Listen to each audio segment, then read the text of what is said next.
Hey everybody, just going to take a quick break from the show to tell you a little bit about Shutterfly. If you're like us, you take a lot of pictures because you have a camera right in your hand all the time. How would you not take a lot of pictures? And we're taking all these pictures, more than we've ever taken in the history of the world.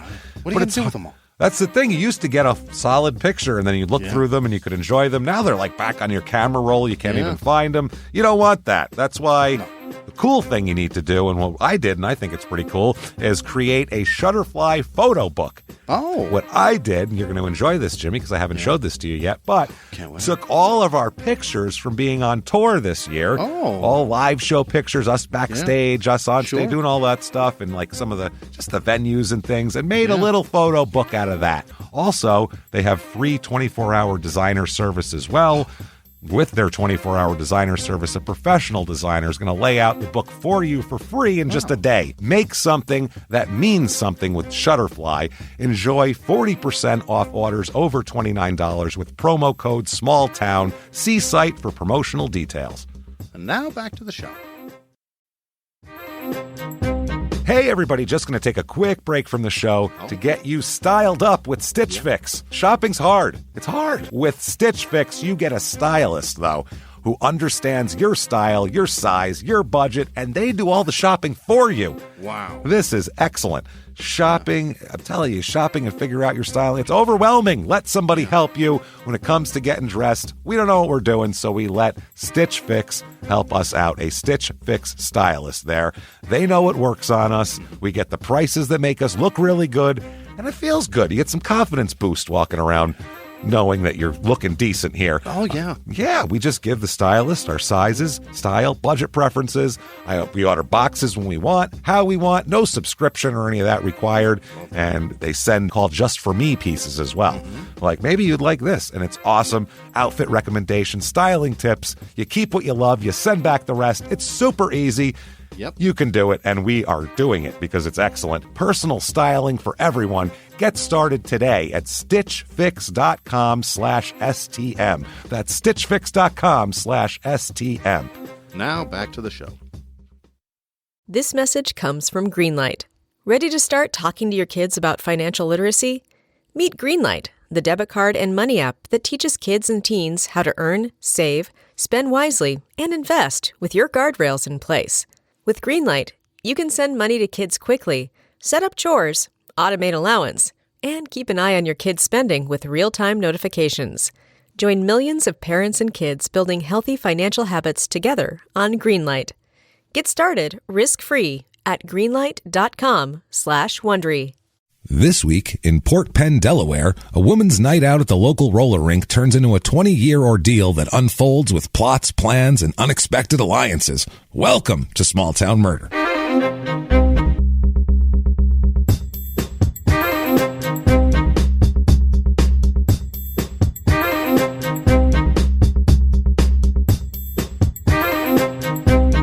Hello, everybody, and welcome back to Small Town Murder. Yay! Oh, yay, indeed, Jimmy. Yay, indeed. My name is James Pietragallo. I'm here with my co-host. I am Jimmy Whisman. Thank you, folks, so much for joining us. We're excited. We are excited. This is a little drop of normalcy, so it's amazing. We love this. No matter what happens, we'll broadcast from the apocalypse. We don't care. So things will be burning, and we'll be like, it's hot in here. Shut up and give me fuck. Ow. Jesus, that hurts. We'll end up narrating. That's right. So thank you guys for joining us. We have we're trying to pick some crazy, fun, wild episodes for you for during all this nuttiness. So before we have to Joe Buck murders. Yeah, absolutely. The next 2 weeks are this week and next week. The stories are bonkers. They're absolutely crazy. So definitely lock into this. Also, bonus episode coming up. We'll talk about that. Thank you guys for everything this week. Your reviews, first of all, we don't know why they help, but Apple Podcasts, that purple icon, if you give us 5 stars and say something on there, it doesn't matter what. Right. We like you.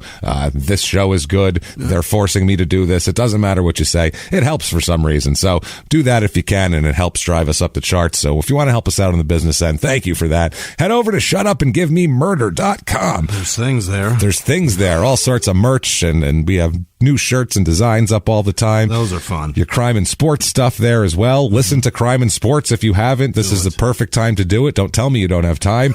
listen to Crime and Sports. They're getting crazier and crazier, and trust me, you don't have to like sports. Just listen to Crime and Sports. Also, listen to P.S. I Hate This Movie. That's there, too. That's there, too. That's every Friday with me and my wife, Sarah Hunt, making fun of bad romantic comedies. And if you want to hear me like blow a gasket, that's the place for it, because I'm forced to watch terrible movies every week, and I'm not happy about it. So check that out and listen to that and everything. If you want to be a hero of ours, and damn it, these people are serious heroes. If you want to be a producer of this show, who we're going to gush about them endlessly at the end of the show during the shout-outs. Feels like it. If you want to get all the bonus stuff here at the $5 and above level, also for Patreon, you get bonus episodes. We're doing them every week here. This week, we're going to talk about Love After Lockup. What a show. The TV show. It's very insane, and it ties into this week's episode. So listen to that, because, wow, we're going to have a ball talking about that. Can't wait. We've both watched it, and we love it, and it's crazier than the Tiger King. We'll tell you that much right now. It really is. It is. So if you want to be one of those people, you can do that very easily. Go over to patreon.com/crimeinsports, or you can head over to PayPal and make a donation using our email address, crimeinsports@gmail.com, for a one-time donation. And we thank everybody for that as much as we can get out of ourselves. Thank you. It's been a godsend, and seriously life changer and life fucking saver. So thank you everybody there. And disclaimer time, this is a comedy show. We're having fun here. It's a comedy show. Murders happen. They happen all over the place, including on this show, and we're going to talk about them. The thing is, there's a lot of stuff to talk about around a murder that's pretty funny. That's not the actual murder. That's the thing.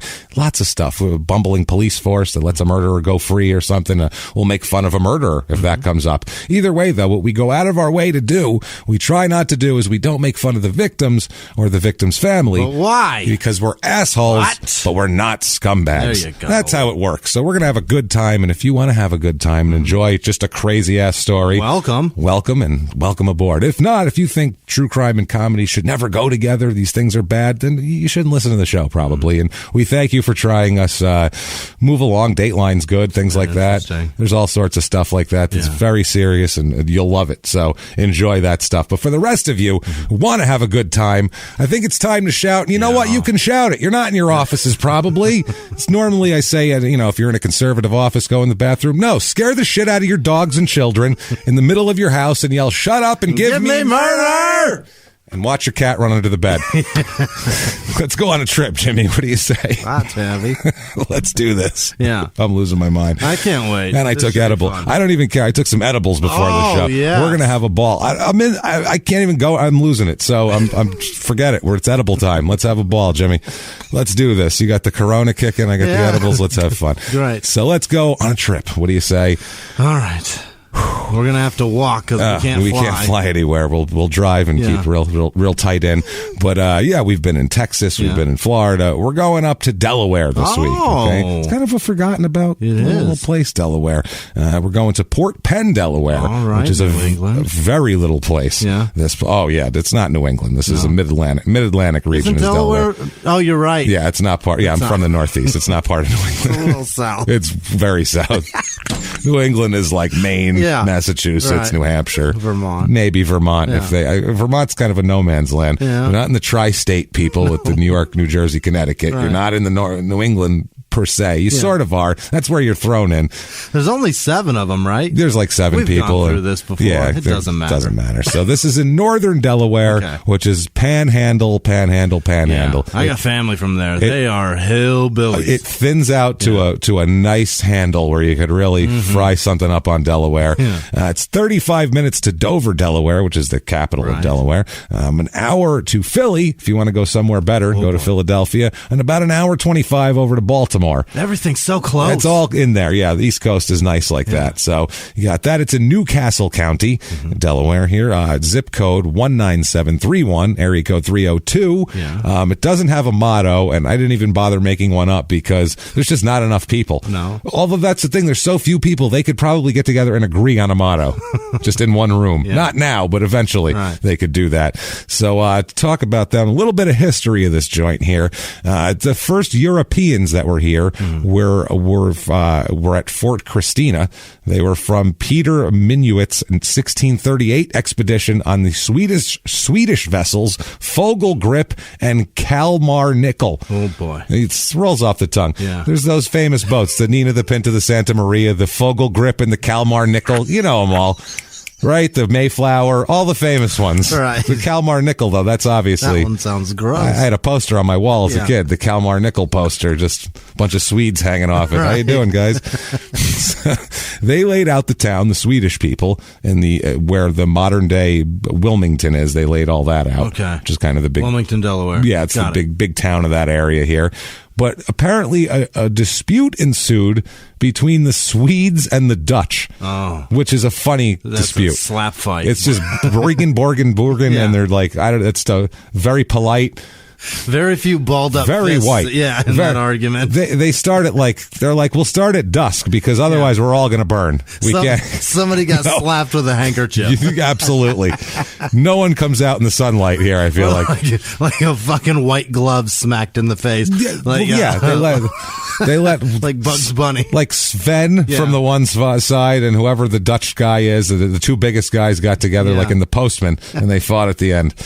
That's how it works. So, oh boy, Jesus Christ! So yeah, apparently they both wanted this land, so they were fighting about it here. In 1640, New Sweden was founded a few miles south of Christina. Really? We're just calling it New Sweden. Is that still there that way? No. Think about this though. At one point, the Swedes were trying to take hold. They were. Imagine a huge Swedish influence on the East Coast. They're throwing their tiny dicks around. It'd be so. This is New Sweden. Yeah. Instead of pizza places on every block, it would be. Whatever the fuck the Swedes eat. I don't know. Pickled herring joints. Or something with cream stuffed in it. Gotta stop and get a cream pickled herring slice. That's fold it up and eat it. Cream. Gross. That sounds disgusting. It's gross, but I'm sure it happened here. Yeah. So, very disgusting. In 1654, the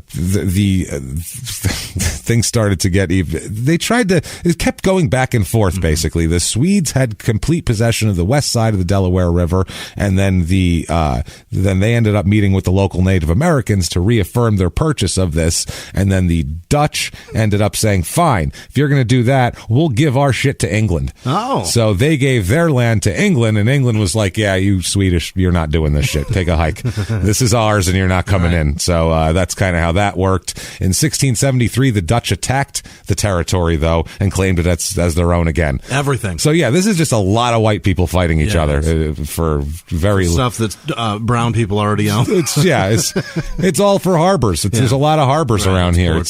That's it. So in 1763, Port Penn developed as a harbor town, sort of, and by the early 1800s, it was all the grain and agriculture would go in and out of there. It became kind of an important part of this. And then finally they built the Chesapeake and the Delaware Canal, and then the shipping declined from there, and it kind of just turned away. It wasn't a port really anymore. Right. And turned into, by the 1800s, it was like a 1880s, it was like a summer destination for people from the city. Brutal. So you'd come from D.C. to go from to a sprawling metropolis of go to the beach. Of commerce. Now it's just vacation. Yeah. It turned into like the Jersey Shore. You're pretty only much. making money for 3 months. 3 months. Yeah, exactly. And people are going to leave their shit behind. It offered, quote, fine fishing and good bathing. Okay. So that's nice. You can clean yourself up a little bit, you filthy bastard. You filthy Swede. You filthy Swede. Clean yourself.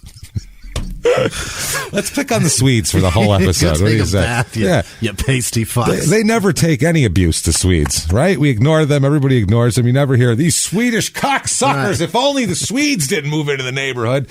Right. So, you know what? Well, people will confuse them a lot, like I do, with Switzerland, which is like neutral. So we're like, we can't pick on the Swedes? Is it them too? They just don't do anything. Are they neutral also? Who knows? They don't even make a statement out of it. They just hang out on the side. Really weird here. So they had camp meeting grounds and summer colonies there until 1933 when they had a huge hurricane. And this was also during the Depression, so things were barely holding on to begin with. Hurricane comes through, fucks everything up. Oh, that's terrible. So now you're not going to have the money to rebuild everything. So that's how it works here. By like the 50s and 60s, 1950s and 60s, overfishing had really overwhelmed the area, erosion and industrialization and everything like that. So, fishing around there kind of became less desirable in filthy water. Unbelievable. So it's that's when in the 70s and 60s, and that's when people would just dump shit in the water, right? And it was disgusting. It was horrible. And as a kid, I remember like in the 80s, if you went fishing on the Hudson River, you couldn't keep the fish, because it was like, oh god, these things are toxic. It's a shit eater. You wouldn't even touch them. Right. I'm not even kidding. You wouldn't touch them. Cut the line and rehook it. My dad had a glove, like a Hudson River glove that he used for because you would burn every fishing trip. Yeah, you wouldn't. It was you'd have to. It was you'd have to treat him like it was toxic. He had 2 trips out of this pair of gloves. That's what it was. Literally, he had river gloves for you don't touch anything that went in the river. Throw the glove in with the fish. God forbid swimming. No. Forget that. No, the only thing you could eat was striped bass because they'd come through and they wouldn't hang out. So they weren't toxic for some reason. So once a year, everybody go get them.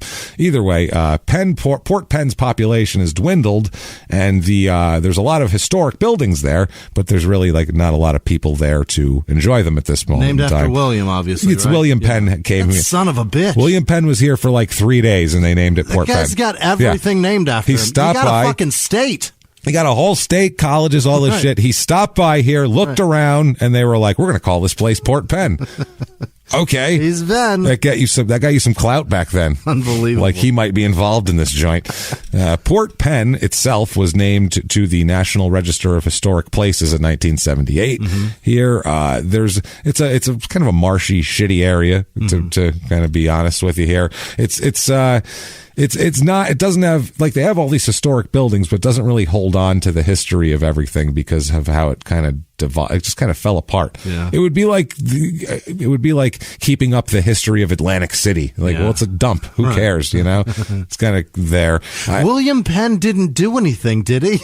I mean, he wasn't a president. No. He was. What did he was rich. Yeah, but why do you get he has so much shit. I think he had a lot of sway in the Quaker community, I believe, as well. Even if he had a part in the fucking Declaration, because it seems like anybody that was he's pre that, really? He's 1600s. So he wasn't even alive. No, he's 1600s. We're talking just an about explorer. No, he came over, and we'll do a William Penn bonus episode. I can't wait because right now I don't know the fuck that guy is. It's a long story. I'm trying.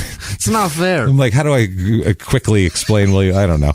So I found some reviews of this place. One of them by William Penn himself. Yeah. He's very disappointed and he left quickly.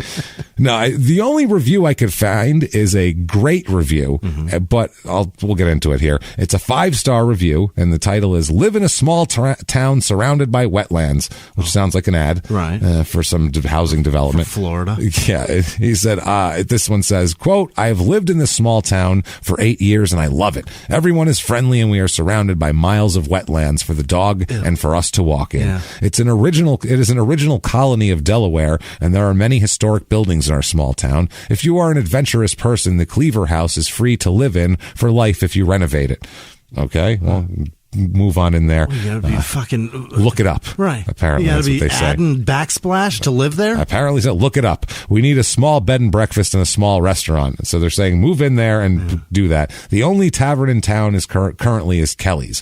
Now, this is a great review, and on this site it has agree and disagree. 7 agreed and 16 disagreed.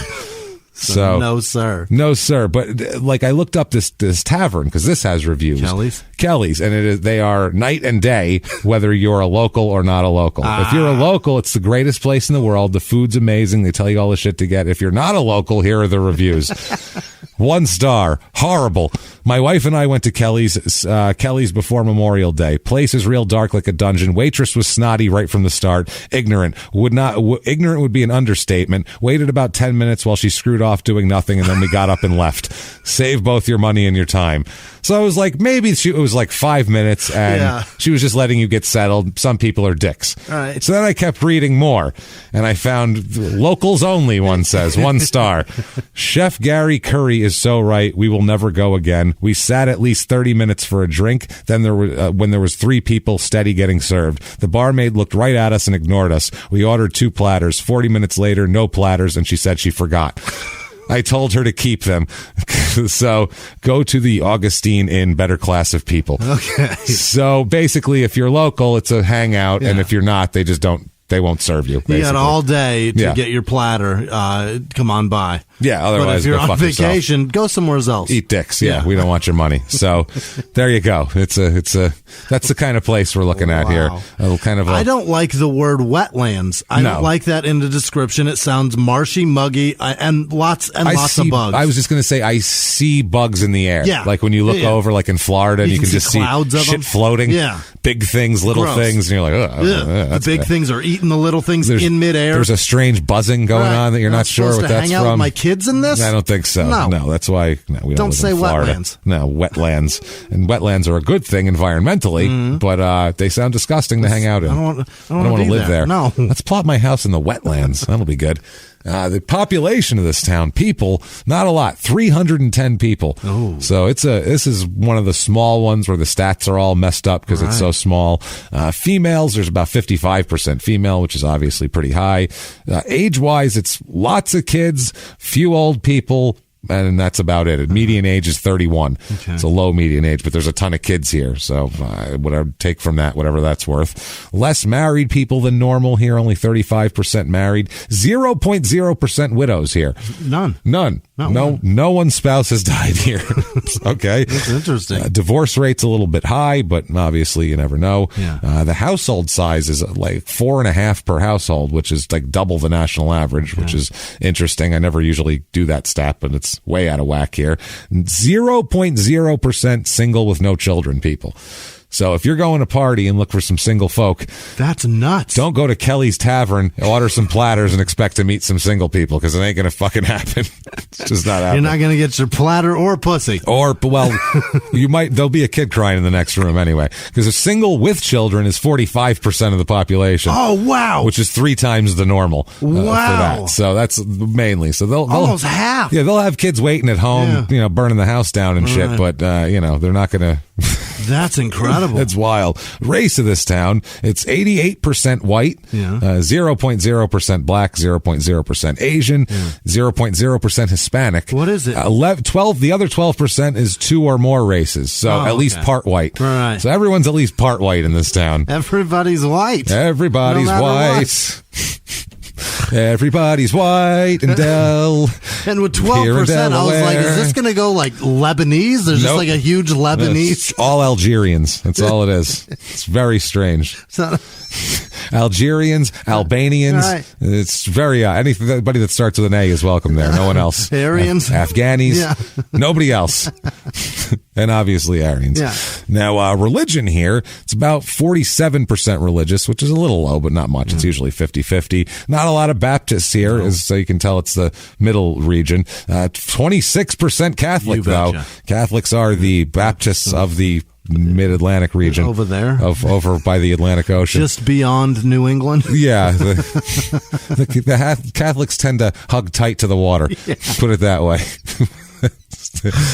We'll get right in there. Yeah. That's it. All your ethnic people and Italians and everybody else in the East Coast. 0.7% Jewish. Almost. Oh, so close, guys. Cusp. We're so close, but not quite. The last election in the whole county, and there's like 400,000 people in this county. Yeah. So you can't. I don't know what the political leanings of this town. Yeah. The county was 62% Democrat, 32% Republican, 5% Independent in the last election. Unemployment rate here is about average. It's, for now, a little under 4%. Median household income is low, though, compared to the rest of the country. Rest of the country, it's about $57,600. Mm-hmm. Here it is $36,875. Okay. So that's a little bit low in terms of that.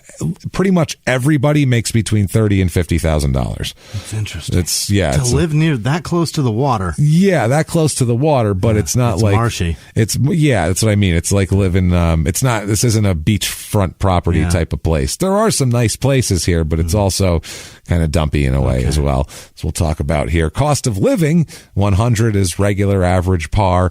Cost of living here is 94. So it's a lot of things are high except for housing, which is low actually. Housing is a 68. Really? Yeah. Median home cost here, $157,000. Super affordable. So it is. It's low. It's low. A lot of the houses I'm looking at, like, 20% of the houses are worth under $20,000. 20%? 20%. 1 in 5. 1 in 5. I assume that's a trailer. It's not a house. Dilapidated shit box. Yeah. I don't know. Most of the houses, 66% are between 150 and 200,000. So that's your norm here. That's where you get concrete with them. That's exactly. Yeah. And if we've convinced you that you need to move to Port Penn, maybe you can make that Cleaver house better and get a better breakfast going or something. We have for you the Port Penn, Delaware Real Estate Report.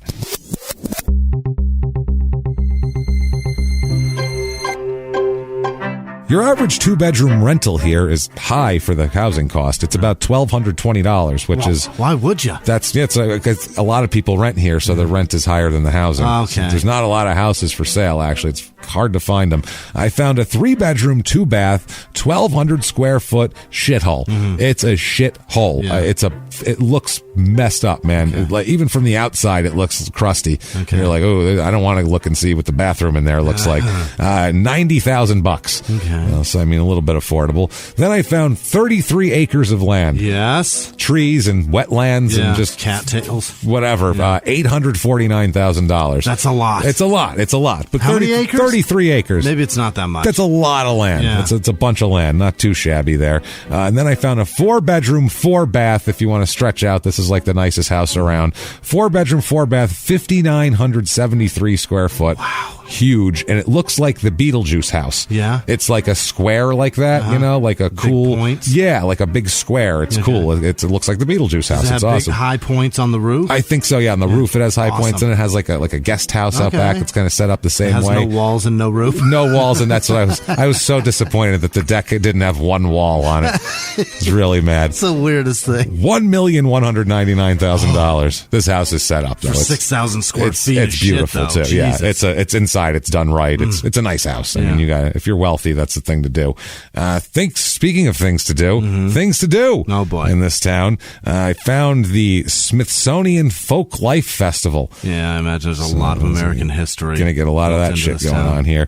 They established it in 1967. It honors contemporary living cultural traditions. What the fuck does that even mean? Say it again. Those are just words they wanted to put together in a sentence that don't mean anything really.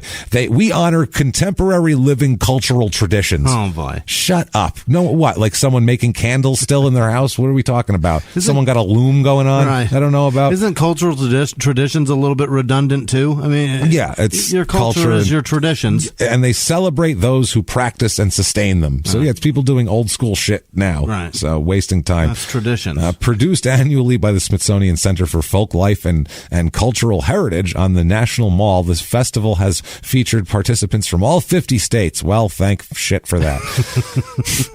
Jesus Christ. As always, visitors can enjoy live music, dance presentations. That's what I want to see. That's a blast. Craft workshops, cooking demonstrations, and our evening concert series that they don't tell you who's going to fucking be in. Bastards. Which makes me mad because I really wanted to make fun of somebody. Also, I found the Wetlands Festival, of course. Gross.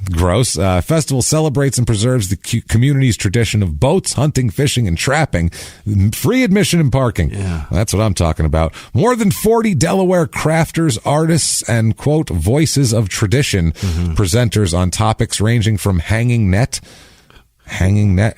for shade. That ought to last 12 seconds. You hang it here. So you clip it to a tree what here. You do. Run out that net. Clip out when it gets tight. And then when it's up, what you do is you stand under it. And then you got yourself some shade. Sturgeon fishing as well. Crabbing and eeling.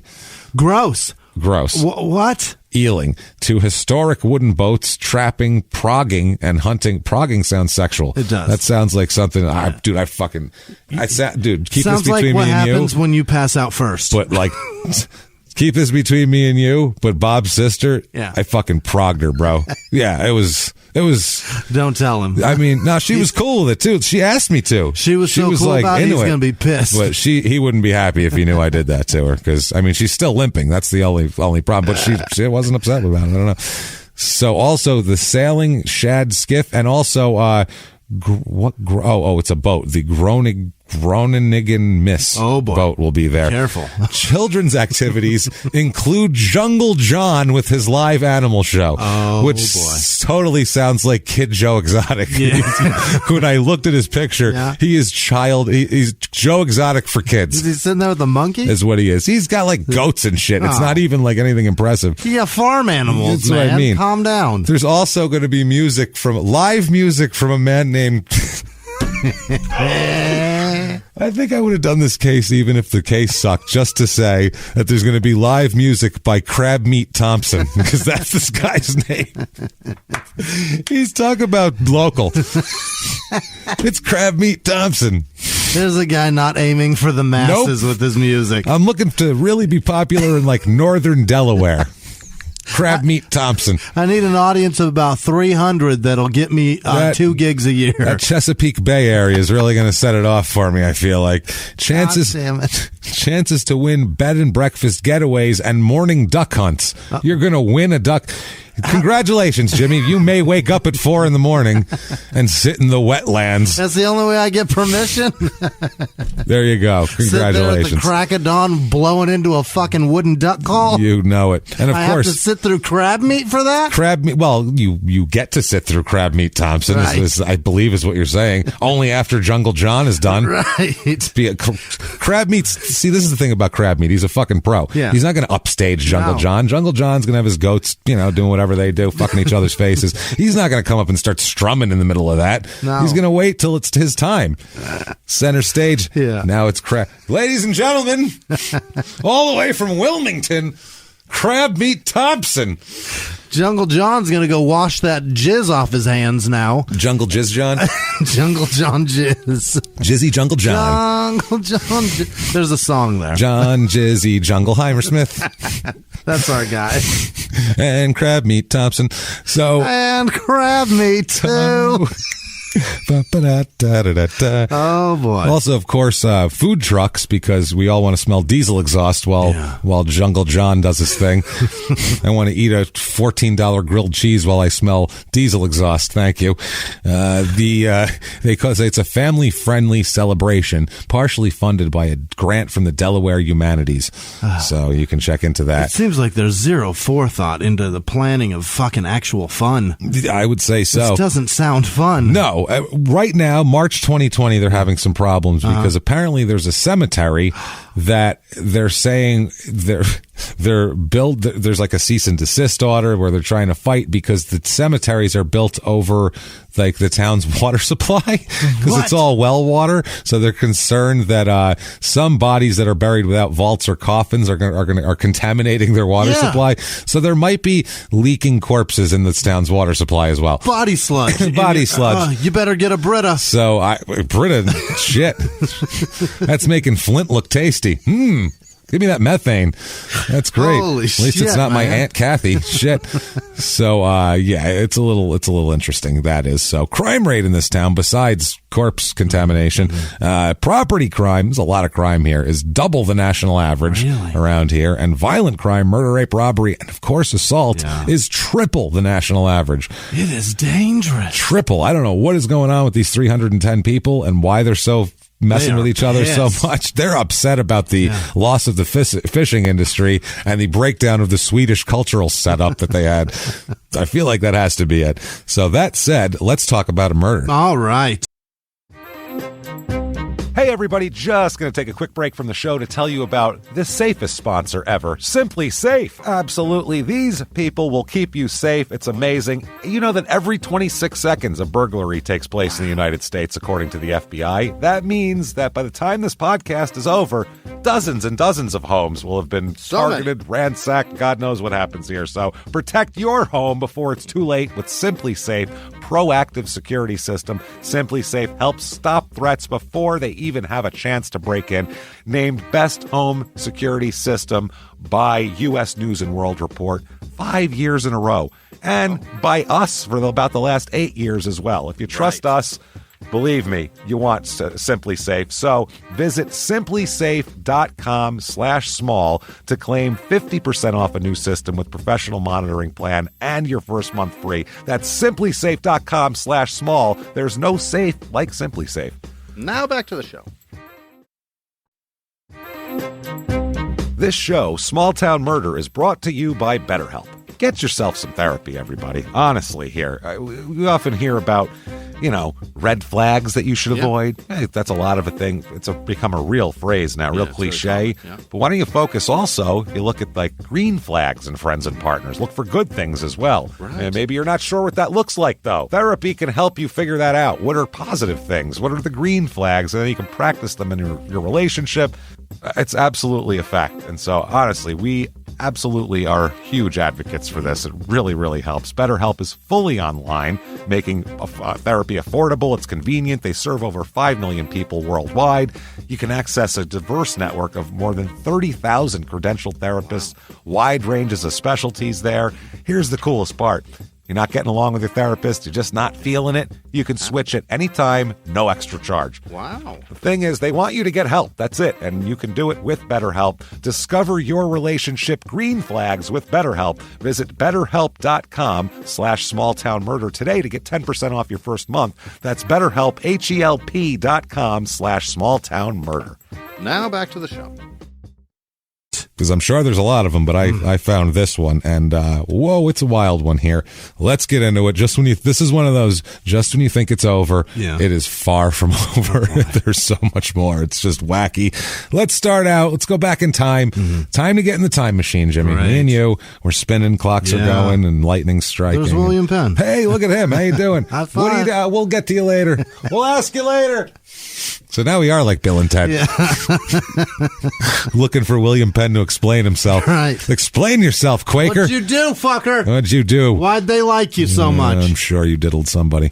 So I bet it was Crab Meat Thompson.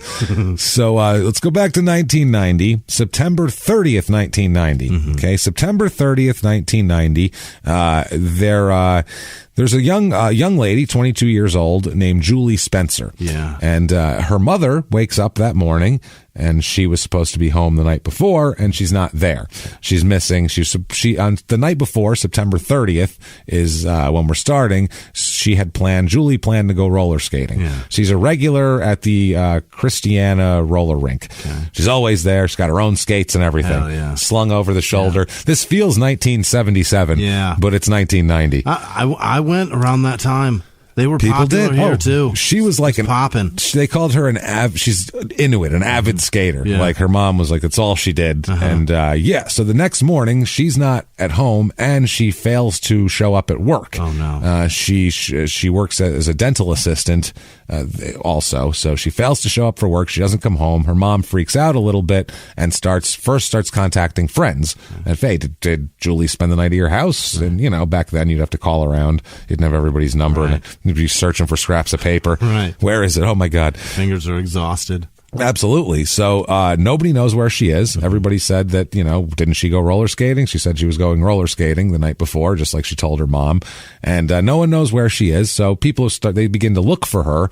And finally, that night on October 1st at about 9:45 p.m., they find her car, which is good. That's something, in a parking lot behind the Christiana Mall, which is right by the roller rink. Okay. So that they have her car at this She's point. Still skating. But they don't have her. Yeah. It's in the parking lot. It's about a mile from the skating center. It's right down the road, basically, there.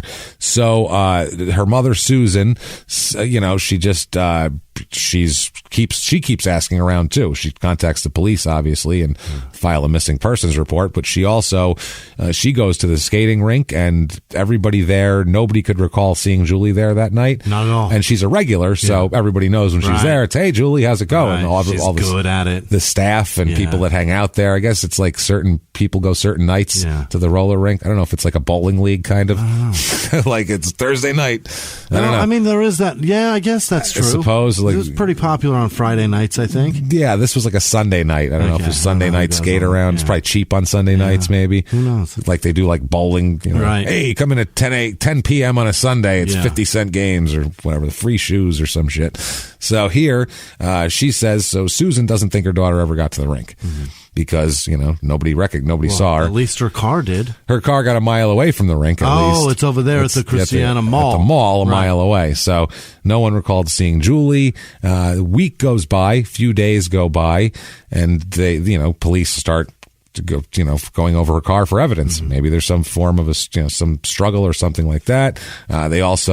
They question her friends. They question everything like this. A week later. This is Thursday from a Sunday night. She went out Sunday night, never came home. Still haven't seen her. Thursday's when they really buckle down and they're like, we should really start asking around. I don't know if it's because that was like maybe 48 hours. She's an adult, whatever. But I would think once they found her car, but not her, they'd go, we should probably start looking. Right. But a mall's a place you might meet a friend and leave your car and get in their car. But for 4 days? That's the thing. That's crazy. Seems like a little much. So 48 hours seems like a long time.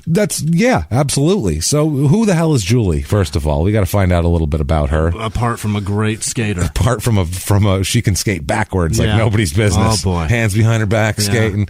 I took my kids doing that shit because the school had roller some skating. And it is hysterical how bad they are at it. And they're terrible. I'm skating backwards. I look like a badass, and I'm lapping them and come. They've got PVC walkers. Oh, I know. Kids that don't know how to do this shit. We went to one of Sarah's niece's birthday parties, and this was before I had health insurance. And they're like, "You want to skate?" I was like, "I'm gonna fuck no. I don't have health insurance." I could take half a lap around and be in debt for the rest of my life. I can't do this. They'll make me sign a waiver. I'll be crazy. I'm going to be in deep shit here. But yeah, they give the kids like lawn chairs without the back, basically, and they have to like walk along around with that shit. That's not fun. Why are you doing that? Just get out there, fall down a few times, you'll figure it out. That's what we used to have to do. You're going to figure out falling down hurts. Yeah. And then when you do it well, you feel great about it. When I shift my weight this way, I fall. I better keep it up here. Oh, too far that way. Better keep it here now. How are you going to learn that if you have a walker? My son's, he's got his feet apart from each other, and they just started drifting, and he goes, help, help, help. And I was like, nope, you're going down. And then he fell. Yep. I just picture Julie like going forwards and switching up backwards while Dancing Queen plays over the thing. And I know it's 90, but on the left foot, you're on the back wheels, and on the front one on the front wheel. Oh, dude, I picture her totally doing disco roller skating for some reason. Well, let's talk about Julie here. She's 22 years old, so an adult, very small. She's 5 foot tall, 110 pounds. That's why she's great at this. It's easy to be great, but very, very tiny person. Obviously, Julie is so not a formidable human being that physically. Anyway, that could fight people off or something like that. Brown eyes, long brown hair. She has braces. That's how young she is. She's 22, but the roller skating, the stature, the braces, she comes off like maybe 14, 15. If you see her, like if you saw her at the mall, you go, oh, that's a teenager who's maybe a sophomore, possible sophomore. Yeah. She's pedophile candy, as we'll say. I would. Meanwhile, old enough for a 401k. But still, she's a dental assistant, though, still. So she's driving her white 1987 Ford Escort, which I described to you, I think, last week. It's a tough car. A friend had the exact same car where you turn the radio up and the headlights dim. So, not a great car. But in 1990, still... my friend had it like 96, so that thing had seen better days. And in New York. So a lot of it had been beat up. It was rusty. It was shitty. So it was 87 Ford Escort she was driving, and that's what they found at the mall. She's a graduate of William Penn High School. There you go. Yeah. Everything is named after her. She's got it involved too. Son of a bitch. She graduated in 87, and she is also graduated from the Delaware Technical and Community College in 1988 and became a dental assistant from that. So that's kind of, she's a young lady who has her shit together. She goes out roller skating. She hangs out. She's doesn't do anything crazy. She's not a drug addict. She's not like into weird things, and she doesn't have some strange interest. Her hobby is roller skating. You don't get any more innocent than that. So, So apparently they look into it. She left her home where she lives with her mother at 7 p.m. on Sunday night, September 30th. She left. She told her mom that she was going to the Christiana skating center on Christiana Road. And she does that about once a week, at least, her mom said. So that's just all right, cool, have fun. Obviously, she's doing that. She had her skates over her shoulder by the laces and everything. Yeah. And she hugged her mom and she said, have a good one. Taking off now. So that was it. And Susan said she woke up during the night and wanted to get a glass of water and noticed that Julie wasn't home. Not yet. And she said that Julie never had stayed out overnight ever without telling her. Like, she was staying at a friend's house, whatever, but she would never just not come home at night. So she was worried, but she still thought, she's a grown-up. She's 22. Right. And back then, there's no cell phone, so it's not like she can text her. And you literally have to start calling people's houses at 3 o'clock in the morning, which is very disruptive. And you got to really be sure of some shit to do that. And if she's there, if she's not there, it's just disrespectful. That's what I mean. It's an asshole thing to do. You're going to wake up all of her friends' parents and all of her friends, and that's crazy. You can't, on a Sunday night, especially, too. Like, work in the morning. I have to get up in 2 hours, you bitch. What the fuck are you doing? Call me. You asshole. People are going to be so mad. You're my sister. Why are you yelling?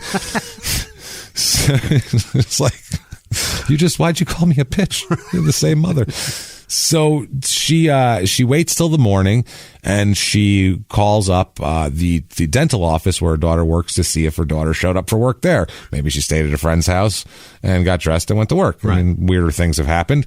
So she said when she called, the dentist's office said to her, quote, "We were just getting ready to call you to ask where your daughter was." So the answer's no. Answer, she's not there. They were literally saying, the phone rang as they were picking it up to call to see if Julie was coming in today because she hadn't shown up. And they said that the office manager said that she's always been very prompt and always showed up for work on time, most of the time early. She's never missed a day without calling, and she's never late before. So this is a concern for everybody. Sure. Julie's not someone who goes missing. She's reliable. She's very reliable. And like I said, never failed to show up for work, never stayed out all night, none of that shit. So police are very, very puzzled, and they don't know what to do. Her mother goes to the press to talk and see if she's out there. So, Julie, if you're there, please, call home, that sort of thing. I mean, I don't know. Because you never know what's in people's pets. Yeah. Weirder things have happened where sometimes, we've seen this a lot, where someone might have a secret boyfriend that lives somewhere else, and they'll just take off. I mean, we found it's happened multiple times where like teenage kids disappear and they think they're kidnapped, and it turns out they met somebody on the internet and they stole their grandmother's second car and drove 4 states to go see them. And so it happens. So you never know. And this town is so small, you can almost go to every house and ask them in an afternoon. Yeah. Everybody you could say, have you seen Julie? And they, you could pretty much ask everybody. The word will get around quickly that Julie's missing. And Susan tells the paper, Susan's her mother, she says, quote, we know if she could get to a phone, she would. If she could contact somebody, she would. We're just baffled. They think that she wouldn't be doing that. So where the fuck could she possibly be? I'm curious. Where is Julie? Yeah. Well, let's go back to Saturday, September 29th. 2 days ago. 2 days before. Well, 5 days ago. Night before she disappeared, though. Julie is at her boyfriend's house, a guy named Kevin Shantz. Yeah. And they were babysitting for Julie's niece at Julie's house. So, there's a lot of oral going on. Yeah, that goes. Yeah, that's what you do. You can come over and quote, "Go to sleep. I'm going to fuck him." Quote, "Help me babysit." The kids go to bed early. What are you going to do for a couple hours? You can only eat so many popsicles and then you got nothing else to do. I ate all their Hot Pockets. Now what? I'm inviting my girlfriend over, my boyfriend. So their friends were also there, though. So, it was like they were hanging out, babysitting, hanging out. Their friends, Vicky Cunningham, Tom Kraft, were also there, another couple. A little double date. Yeah, they're just hanging out, nothing better to do. They got to watch the kids, so let's all hang out over here. During the course of the evening, while they're all there, Julie gets a phone call from, they didn't know who it was at first. She gets a phone call, she talks for a couple minutes and hangs up and doesn't bring it up. She doesn't say anything. But later on, she tells her boyfriend and her friend Vicky Cunningham, she tells them that who called before was actually Glenn McDonald, Yeah. who was her ex-boyfriend. Oh, Glenn. Okay, now Glenn, we'll talk about them and what they were into, but they were in a relationship for about 3 years. That was never good. One of these very stormy, fighty, young, Right. breaking up every other month, and I saw you cheating with this one, and you cheated with that. Christ. Young bullshit. Right. When young people are together but don't belong together, but they think they do, it's bad because they'll keep trying And just creating more baggage that you got to carry for the rest of your fucking life. Exactly. If you don't wash your hands of this garbage. That's what it is. So she says, look, it was Glenn, he called me and, he had something to tell me. Yeah. Now, Glenn told her that he has something she might want. Oh, okay. He says, I have something you might be interested in having here, Julie. Now, leading up to this, by the way, they'd been broken up for about 9 months. Leading up to this, though, there had been multiple attempts of Glenn to try to get her back. Good Lord, Glenn. We'll get into it a little bit. He wrote her a letter, and he, you're my heart and all that shit. And, one of those, please, I have nothing else last ditch letters. One of these letters that could be held against me for the rest of my life. Yeah, a bad one here that she's going to save in a little box. And giggle with her friends in 5 years. My broken heart box. These are all the men I've broken. She opens it. And, here's the first one, Glenn. We're not talking about Julie specifically. As men, we just assume that you all have a box that you keep correspondence from men whose hearts you've ripped out. Of letters of embarrassment from people like us. The fucked up part is I'm sure women have the exact op. They think that men have that box. Right. Like, I really got her this time. And we both feel that way. That's what's funny. Because it's. Meanwhile, I burn all that shit. Yeah, I don't want to look at your fucking right face in the garbage. Especially if we're not together. See ya. So he says this thing that I have that you might want. It's very interesting. It's a VHS tape. No. It's a VHS tape, and on this tape is us fucking. Oh, no. Yes, I made this without your knowledge. Right. So he made a sex tape without her knowledge a while back. Asshole, Glenn. First of all, not cool at all, No. A. And second of all, really got to put some effort into it in 1990, Right. 89 when they were together to secretly film someone having sex. Like if you were like a regular person that didn't have like, a fucking some hidden camera equipment, you had to get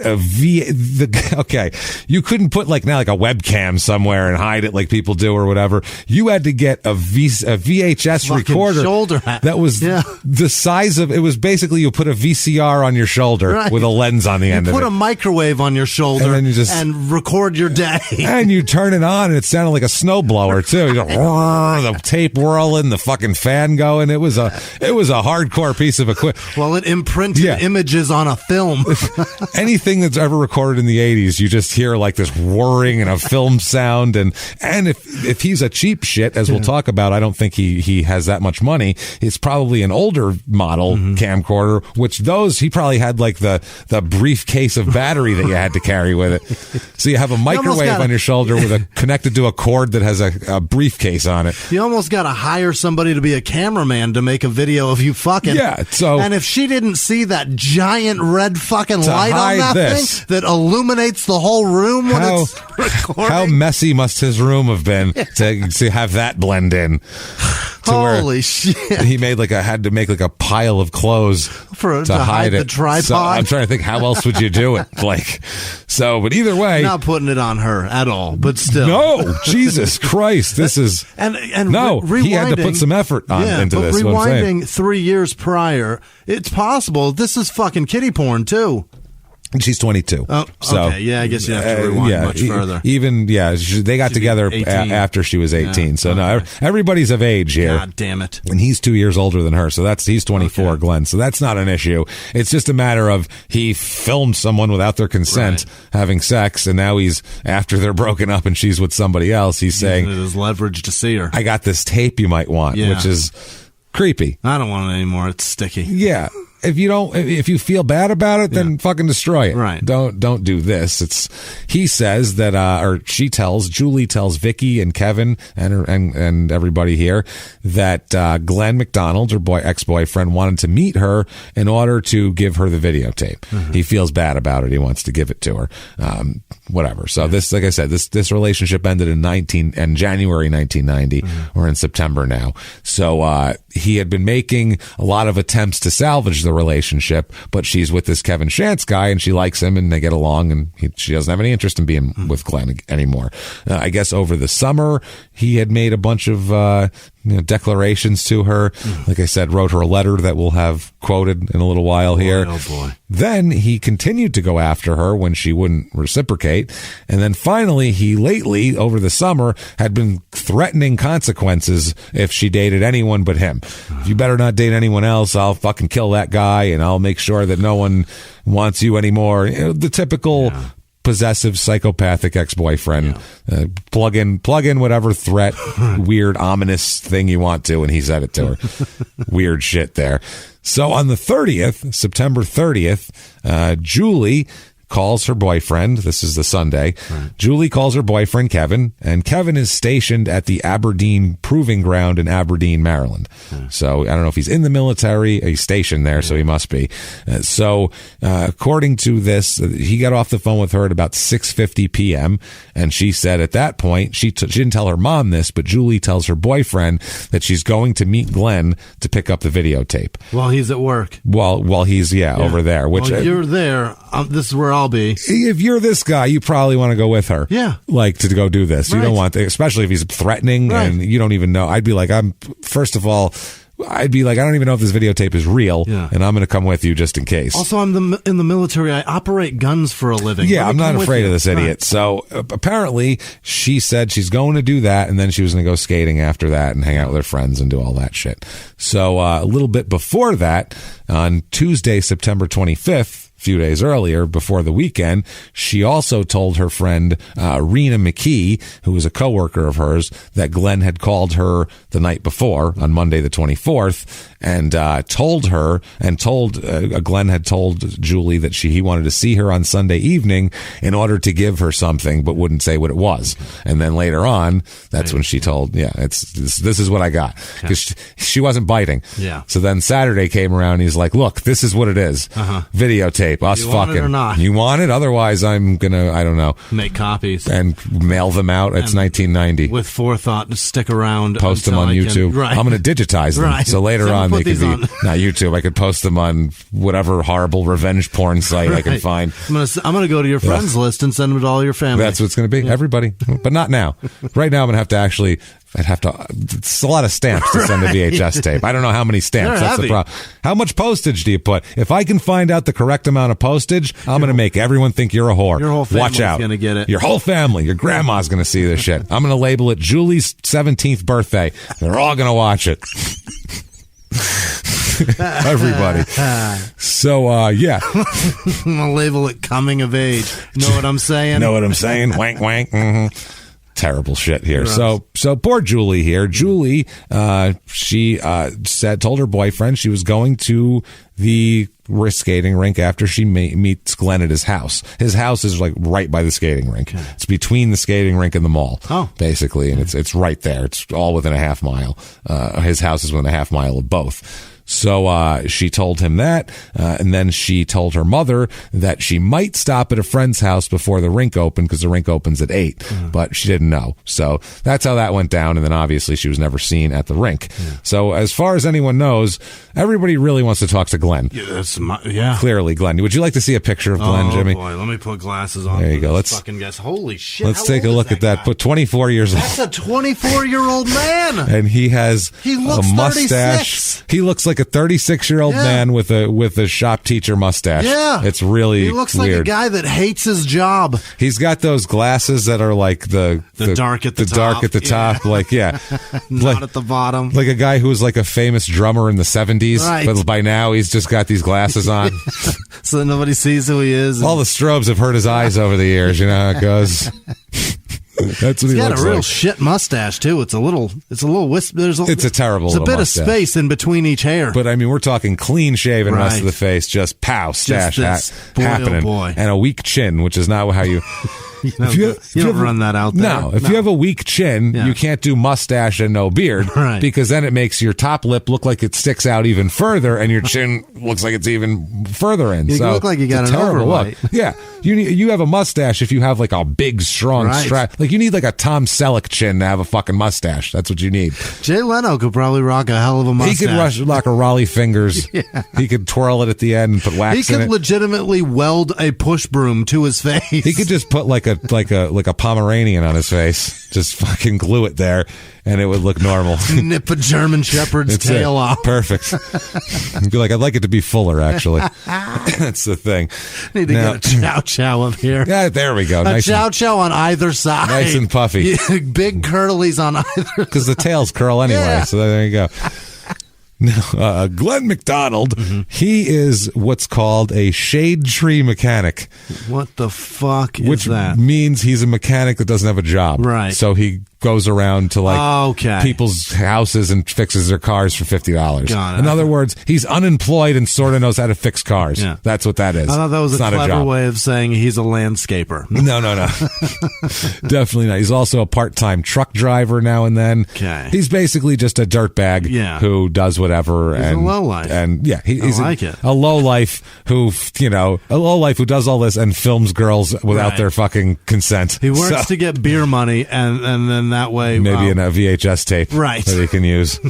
a couple of Maxells. That's it right there. So on October 2nd, he spoke to the detective in charge. That's when the detectives were just calling around to acquaintances. This is the day after her mother reports her missing. Like I said, he lives in a development just across from all of this. So they were interested in talking to him the most. He's the ex-boyfriend, lives close to everything. Heard you might got a porno. That's the other thing too. They receive. The detective finds out about that he offered to return the tape and everything like that. Now, Glenn tells the Detective Larimore, that he's upset and worried about the attention that he's attracting due to this. He's like, "Hey, I'm getting phone calls from you. Her mom called me. This is a lot of attention. I'm a little pissed off about this." And they're like, "Well, you should be more worried about this girl missing. Right. Presumed foul play happening here. Like, what? Maybe a concern about that rather than this barrage of phone calls you're getting. God forbid." Now I'm extra pissed at her because she went and disappeared, and now my phone won't shut up. All I got to remember her by is this damn porn that I made of us against her will. Now, isn't that terrible? Aren't I wronged? Don't you feel for me? Yeah. Empathize with me, cocksuckers. So, yeah, he's very wronged, this man. Now, on October 3rd, the next day, he is again spoken to by the police. This time, his attorney, Daryl Baker, is also at the interview. So after the initial just, "Hey, have you seen Julie?" Right. He lawyered up. What did he And pay then- with a retainer? I don't know. All I That's got the thing. is this video of me and my You ex-girlfriend. got any transmission problems? Because I could probably come over and crank on it a little bit. I don't know if he was exchanging it for amateur porn or shade tree mechanicisms. Yeah. Not positive. But he was there. He lawyered up and brought a lawyer. He's the only person that out of the 20 people they talked to who the next day had a lawyer. Interesting. Which is an interesting thing. Yeah. But I mean, hey. Listen, it's your legal right. And if you get a rich person and police want to talk to them for 5 seconds, it will be with a lawyer present because anyone who can is going to be represented. So, and there will be a sore neck of the rich person from looking over to their lawyer before answering every question. Exactly. That's why they're paying him. So this detective, he says that the lawyer, Daryl Baker, he called the detective to arrange the interview on October 3rd. And Larimore, the detective, he says that the attorney was there the whole time. He was, present for the entire interview. Now, at this point, she's missing still, and everyone's really freaked out here. Like I said, everybody's shocked. Her dental office says, quote, "We were totally shocked when we opened Monday and she wasn't here." Like they're just totally, they don't know what to do. One of her coworkers describes her as quiet and yet very friendly, a real asset to us. They said that he knew, this office manager said he knew that she liked to skate and go dancing, but she didn't really talk about herself. She was just nice. The office manager said she's not at all forward. She's just overall a very nice person. That's how everybody describes her. So the mother has all sorts of family over the house. Everybody's looking for her. They put up flyers. Yeah. The family puts up flyers with a big reward for any information. I mean, this isn't some white trash family with the mother going, I don't know, my kid's missing. I guess I'll drink I'll drink some gin tonight and smoke 3 packs of cigarettes. These are people that are like, my kid's missing, calling the cops, making sure they're on their game, right, putting up flyers. They're pushing the investigation, the family. These are people that, that care. They give a shit. Family, yeah, right? They really give a shit. Susan, the mother, says, quote, we've had a lot of support from friends and family, and that makes it a little easier. She said, but this is something bad. I'm just afraid it's something really bad. That is on October 5th. She says that. October 6th, 1990, there is a motorist making a U-turn about a half mile from Port Penn, the actual Port Penn, and discovers what looks like some fabric on the side of the road and contacts state police. And they find Julie, who they assume to be Julie, thank God, in a state of some decomposition. They need dental records to identify her. Any idea how many possible bodies that I've seen? That's what I mean. Yeah, I've seen so many shirts and things on the side of the road. I'm like, ugh, I don't want to see that. Yeah, you don't want to know. Right. This person goes, I better call the cops. Right. Most of the bodies we talk about being found are by people who just stumbled across and were like, oh shit, and called the cops. I think there might be something there. Dude, the whole serial thing, the whole Heyman Lee thing is only literally they found her because some guy, I don't know if he was flashing or pissing, that's all up in the air of what the fuck he was doing there, but literally some guy stumbled across her buried in the woods. It stumbled across what he thought was a hand. If I was in the woods and I saw something I thought was a fucking hand, I am not calling anybody. I'm going to go away and never go back there. And pray to Christ whoever put that there didn't see me see that. That's what I'm saying. Sweet I don't know what's happening here. And I don't want to get blamed for it if it does. Yeah. And I don't want to be that poor guy on Serial. Everyone's going, what were you, jerking off in there? Were you sticking things up your ass? What were you doing in there? Like, I don't fucking know. I was pissing her. I found her. Who cares? Why don't you be thankful? I'm a good guy. No. So... Yeah, the potential amount of bodies I've found is staggering. Because I go out in the woods and shit. Oh, yeah. I love it. I take my Jeep out, I do stupid shit, and then I get out there and I see like a shirt sticking out of the ground. I'm like, that's gross. Jimmy's overlooked the whole Holocaust, probably. Just who knows what's out there. Overlooking genocide. I've seen pants out in the desert and in the woods. And I'm like, I'm not picking that up. Who knows what the hell? There's a snake in that. Yeah, that's what I mean. Self-preservation. Plus, I'm from. It's just a different. I don't want to be in court. Okay. I was brought up to where whatever happens, you mind your own business. That's the most important thing in the world is minding your business. Yeah. That's it. That's what my grandmother always told me. Yeah. We were outside. I've told the story outside on Easter one year when I lived in a shitty neighborhood, and there was a drive-by down the street while we were all outside. Literally watched a car shoot shots at a house and drive right past us, everybody. Right. And somebody at the party said, we should call the cops. And my grandmother said, Ma, you put that phone down right now. Ma, what the hell is wrong with you? She said, Ma, that's none of your business. You go inside. You don't know what's going on with those people. None of your business. Ma, you go inside. Made everybody go inside. No one was allowed to call the cops. None of your business. You don't know if they had it coming, or you don't know if now they're going to shoot at you. Right. Not your problem is basically what it is. Are you shot? Yeah. Then shut the fuck up. Shut the fuck. And even if you were shot, I didn't see who shot me. It's a weird Italian thing. And then if they shot at you, you should handle it on your own. It's very strange. I don't understand it. But police out. Not happening. Not a thing. So fucking, this different. These people are looking for bodies. Right. Who's making a U-turn looking for bodies? No. I'm going somewhere. No. Oh, I have to turn around? Right. I'm going to inconvenience myself further by a corpse? No. I've run over things out in the desert and looked at my rearview and was like, I don't want to stop for that. No, I don't know what that was. It wasn't alive right now, so what's the difference, I guess, is in the desert. Right. Not that this, obviously this is a human being out there, but this is what you would think logically. This is what people I'm just think. shocked that they found her. That's what I mean. Somebody making a U-turn. It wasn't somebody walking by or hunting or something like that. Smelled something. That's what I mean. They just looked and saw some clothes and stopped and said, I don't know what that is. Oh, that looks suspicious. I better call the police. Luckily they did, though, because this poor family was sitting around waiting and wondering. Yeah. Which is horrible. She was fully clothed, which is, I guess, I don't want to say good, but it's better than if they found her nude out there. Then, for trauma purposes, feels less scummy, like something maybe less bad happened to her, even though she's dead. May have been easier. Yeah, Jesus. That's so hard to say. I know, but yeah, it is. So they identify her through dental records, like we said. It's a marshy area in Augustine Beach by Port Penn there. So this is now that she's gone and everybody finds out she's dead, it sends it's a small town to just a huge shockwave through everybody here. They said that the doctor who she worked for said that she was quote, very skillful at what she did, and all of our patients loved her.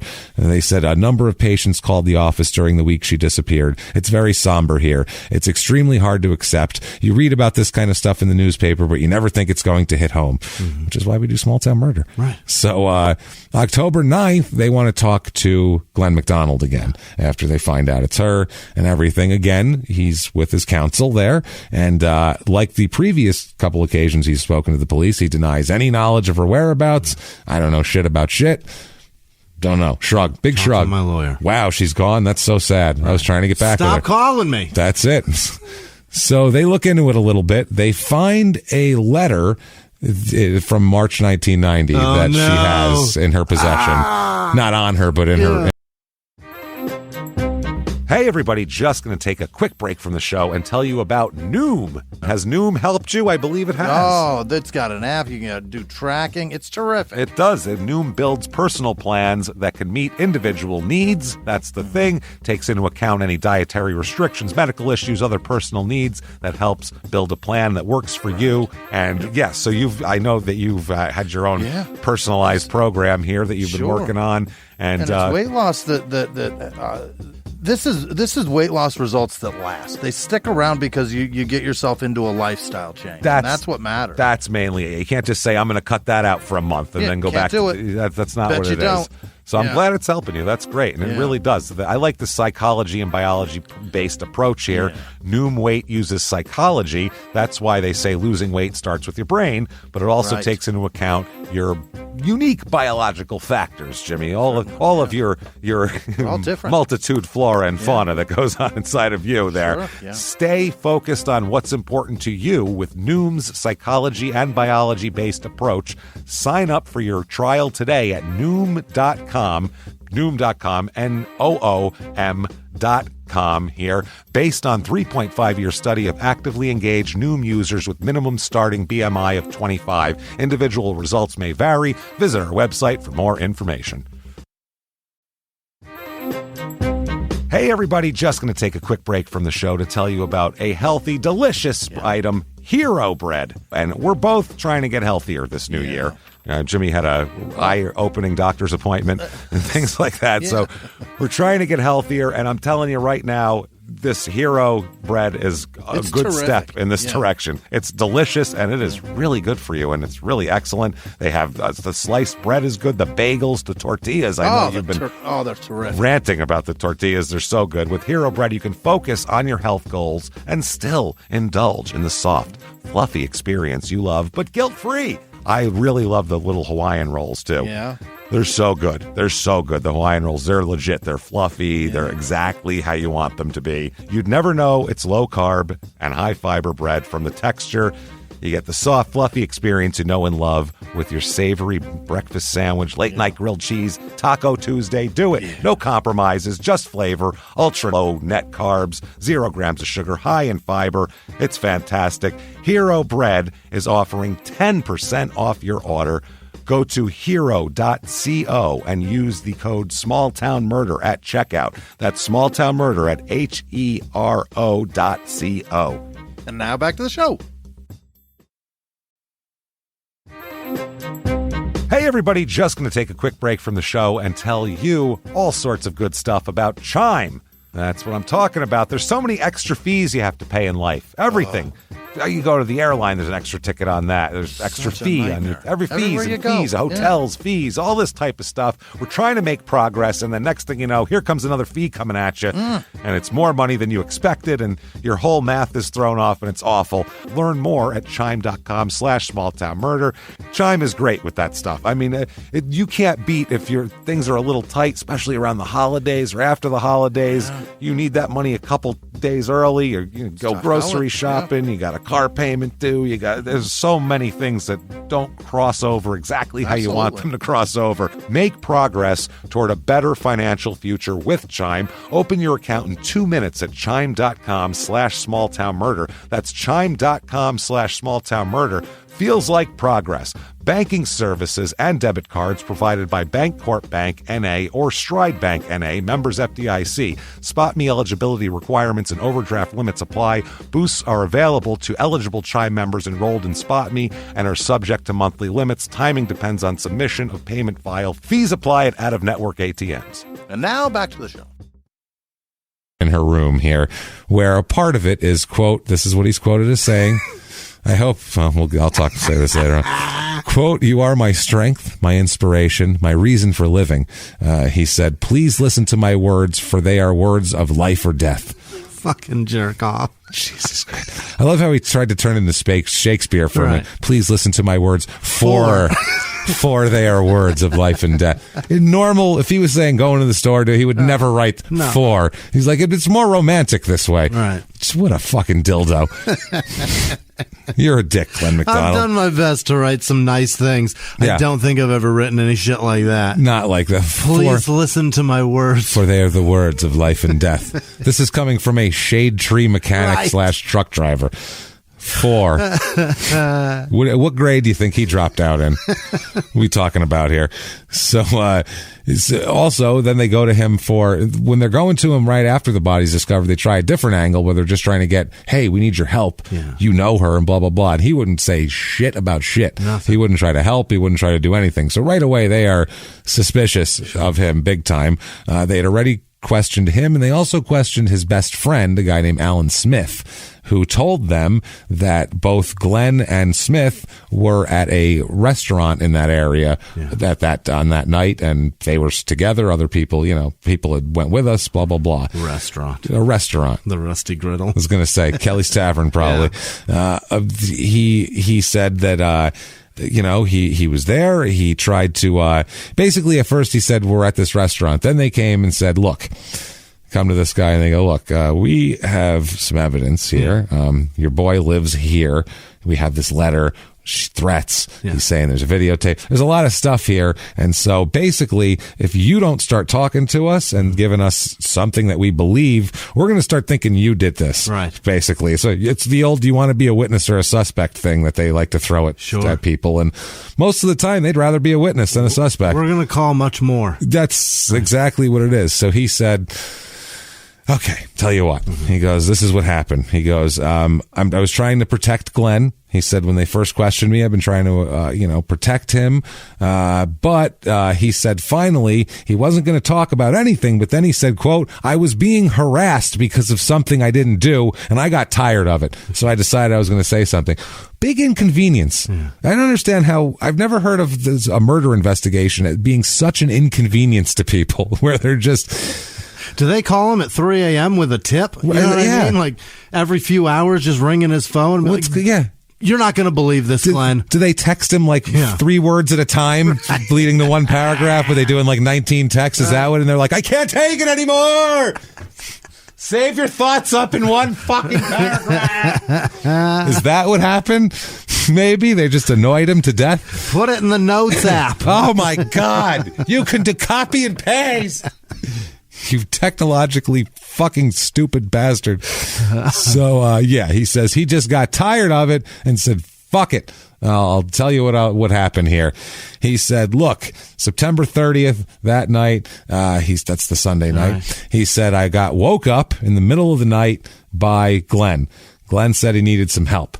He said that they went to Glenn's house in Ogletown, where Smith helped Glenn load a piece of carpet and some old car parts from the garage into a pickup truck. And they drove to the yard of a garbage collection company where Glenn used to work, because only the finest of the jobs here. He works around nothing but garbage, and I want a job where I can smell like rotten vegetables. I miss that. I miss it while I'm doing my shade tree work. So, and he dumped the items into a truck there. And Alan Smith said, quote, he kept asking me if he could trust me. That's what he was doing the whole time they were dropping a carpet and car parts off in the middle of the night. He's like, can I trust you? Can I trust you? Yeah. Be like, dude, we're obviously already involved in something a little off. It's 3 a.m. If he doesn't know by now, he's something. Dope. You did something, right. Obviously, that you need What me am for. I disposing of? What are we doing? What am I doing that's criminally negligent right now? Yeah, what's happening? So, he's like, Smith then asked him, why are we dumping this shit? Yeah. Sure you can trust me. Right. What are we doing? It's the middle of the night. I'm still asleep. Fuck, man. If I leave my eyes closed for 7 seconds, I'll doze I'll off. go back. Right. I could get back into that dream I was having. We'll put it that way. I could connect it. That's how close I am. That's how close it is. I'll jump right back in. Obviously, you can trust me. You can do it. And he said that Smith said, quote, he said it had something to do with Julie. That's all he would say. He said, I asked, what about Julie? And he said, quote, she wasn't around anymore. Oh. That's what she said. So Smith said he eventually said that he did it. And I said, did what? And that's when he said he killed Julie. And they asked him, those were his words? And he said, those were his words. I guess because I was his best friend and he wanted to get it off his chest, which makes sense. Yeah. Alan Smith said he was freaked out by this. I just strangled my girlfriend, ex-girlfriend here. And he said that McDonald told him how it went down. Apparently she came over and basically she came over and they got into an argument. And the argument went like they would come outside and then go back in and argue more. Oh boy. Back and forth. And finally, when they were out in the garage, he I guess he hit her, and then he says that there's how it went down. McDonald told Alan that he directed her attention to a trophy atop a toolbox. He said, hey, look at that up there. And while she was looking up, quote, he put the speaker wire around her neck and pulled her to the floor and onto the carpet. That's the carpet they just threw out. What? So yeah, he tricked her and wrapped a speaker wire. This is like how you would, like a mobster would do it. This is like how Joe Pesci, like, we're going to make him, and you go, hey, what's going on? They shoot him in the back of the fucking head. Like, this is what's happening here. Or any dude named Carl. Yeah. It's fucking gross. He said, and then, quote, he said he held on to her until she stopped moving. Oh, fuck, man. Fucking piece of garbage. Then he said, he asked, why'd you do it? Yeah. Why? I don't know. One of those things. And he said, quote, it was kind of like he couldn't have her. If he couldn't have her, nobody could. Right. It was one of those. Ew. He said that McDonald then told him that he wrapped her body and took it to a wet, marshy area near the Chesapeake and Delaware Canal and dumped it. So apparently there was a red carpet that got dumped. It happened in the garage, and that's where it went from there to there. So Glenn is indicted in October of 1990 here, charged with first-degree murder. Of course. Okay. Right away, he's trying to get a bunch of shit suppressed immediately.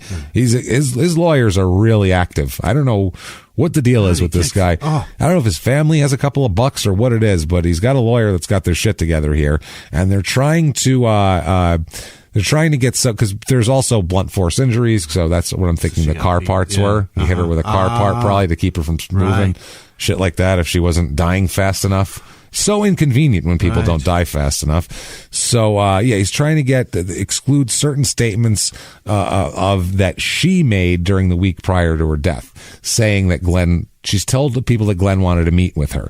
And he's saying that's vague and doesn't really have to do with the murder because we can't prove it. We can't prove it. So, that should be squashed. But people heard her say that. Multiple people, not just one. Okay. So it's one of those things here. The court directed the state to provide details regarding the statements of her and what they intended to introduce at trial. And so basically they said they were just going to introduce the fact that she was frightened of him, and the fact that he was saying he wanted to meet with her. That's to that little thing here.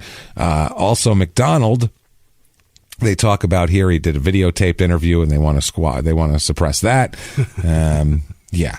So now at the trial comes up, and here are the participants in this trial, okay? Here's the people going against him. You got Officer Daniels. Yeah. He has testimony regarding people's statements, regarding Julie's statements to her friends about her fear of Glenn, because they let that in as well. The victim's mother here, Susan, she testifies regarding Glenn's behavior toward her personally as aggressive and a little bit standoffish and mean.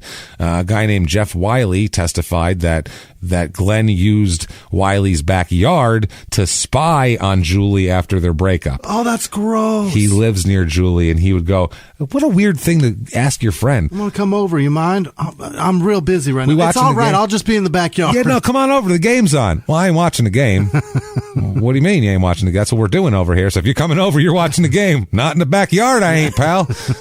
Just me, my binoculars, and Julie's house. That is horrible. That is fucking terrifying and creepy. Also, her friend Hope, again, testimony that Glenn threatened to tarnish Julie's reputation if he ever saw her with another man. Wow. He said he was going to show everybody this tape. So I don't know how that would tarnish her reputation, that she had sex with her boyfriend. It would tarnish your reputation because you filmed it, you scumbag. Yeah, that's pretty gross. In 1990, I don't know if people thought that way or not. Oh, look at her. She's having sex. She must be a whore. God forbid.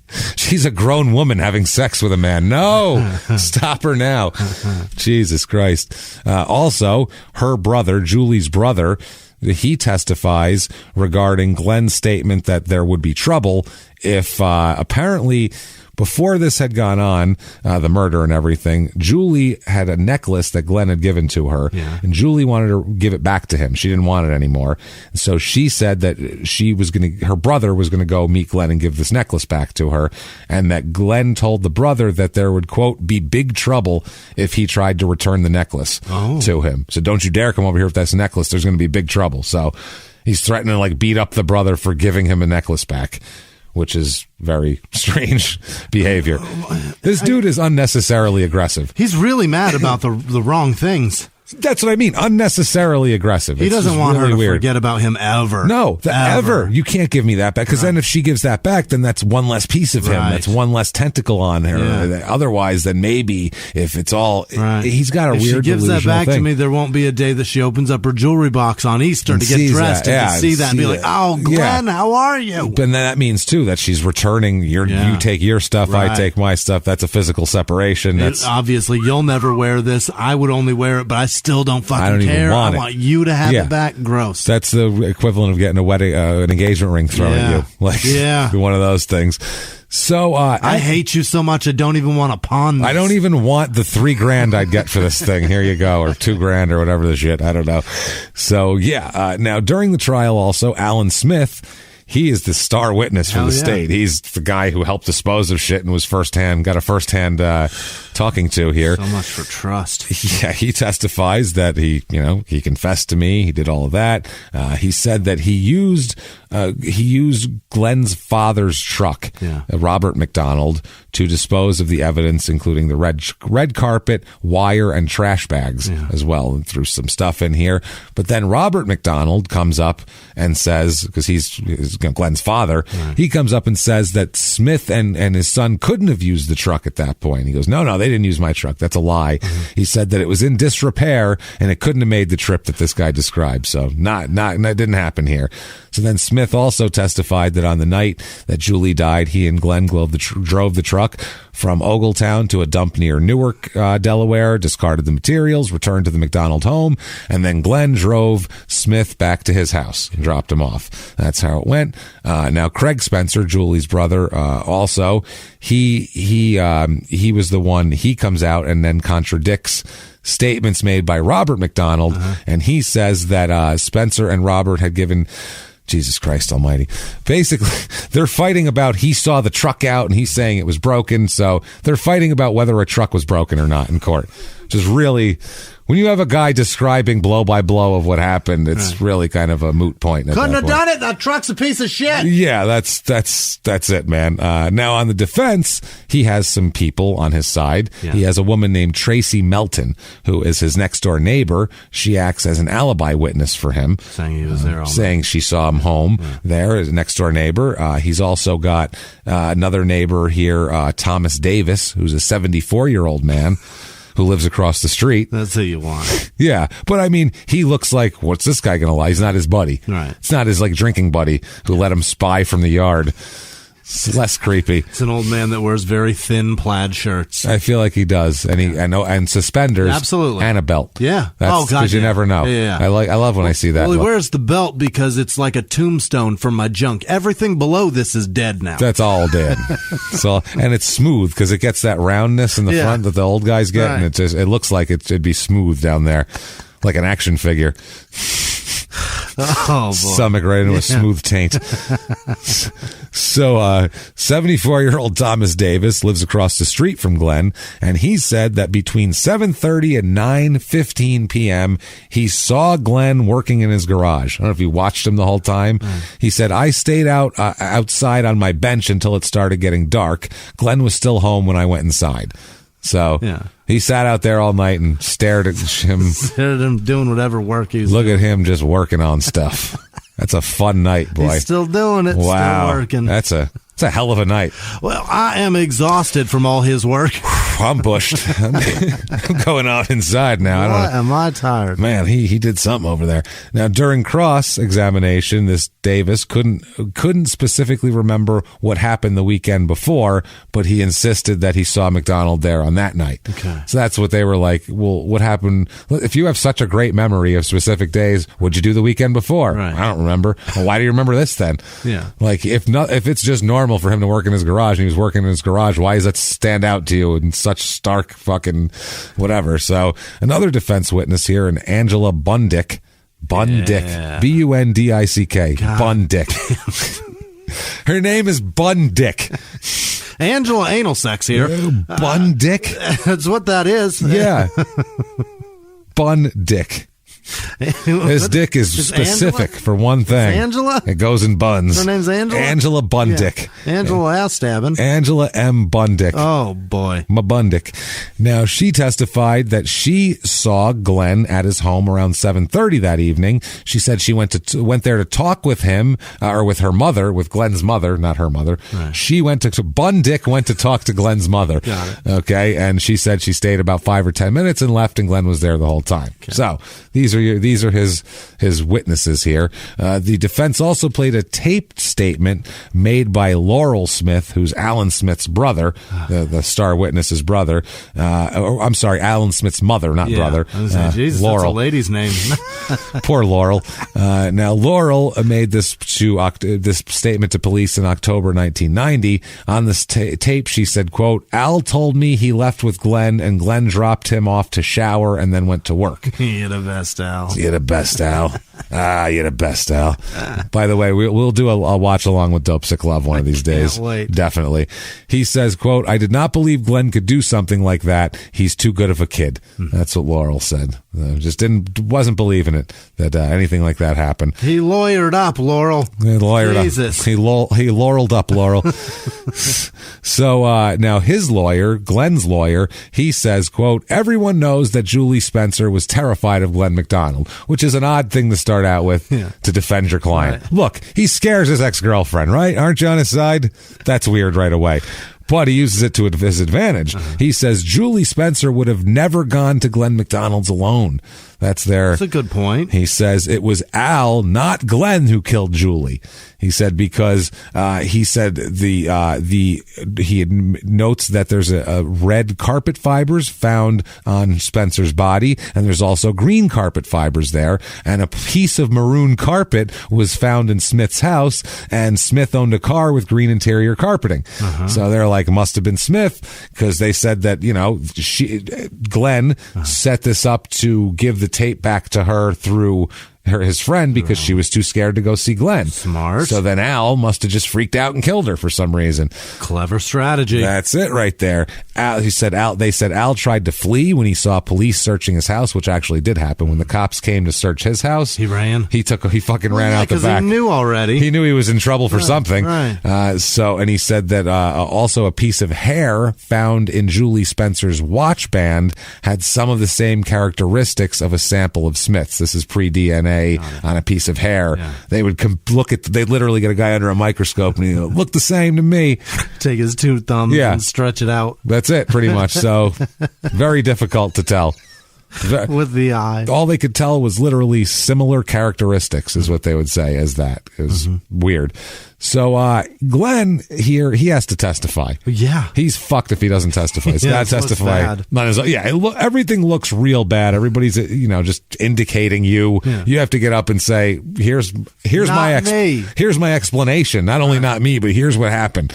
So they talk to him on the stand, and he says he didn't. They bring up his talking to the police the first couple times where he says he didn't know what happened to Julie. But during his trial, he has a little bit of different version of events here. Here he says that here's what happened. I didn't want to tell the cops because I was trying to protect my friend, but I was basically an unwitting accomplice to Alan Smith. He just drugged me into this vicious, nasty little plot he had. I had no part of it, and I was scared for my own well-being. Right. And I did what I had to do to survive. If he's going to kill somebody that I don't like, what would he do to me? What would he do to me? I mean, damn. So I cried a tear, and then I just did what I had to do because I knew. Now, he said that Alan Smith was his friend, and he's the real murderer. He said that he put it all on him. Put it all on Al. He said as a matter of fact, Al confessed to me. He said the night of the murder, he said he confessed to me, and I didn't tell the cops because I was trying to stand by my friend. Right. He's my friend, I mean, I get it. He had to kill Julie. Things happen. Who am I to fucking judge, He said, so I was just doing that. He said, but that's what it is. That's it there. So it's a bad story. Not a great story.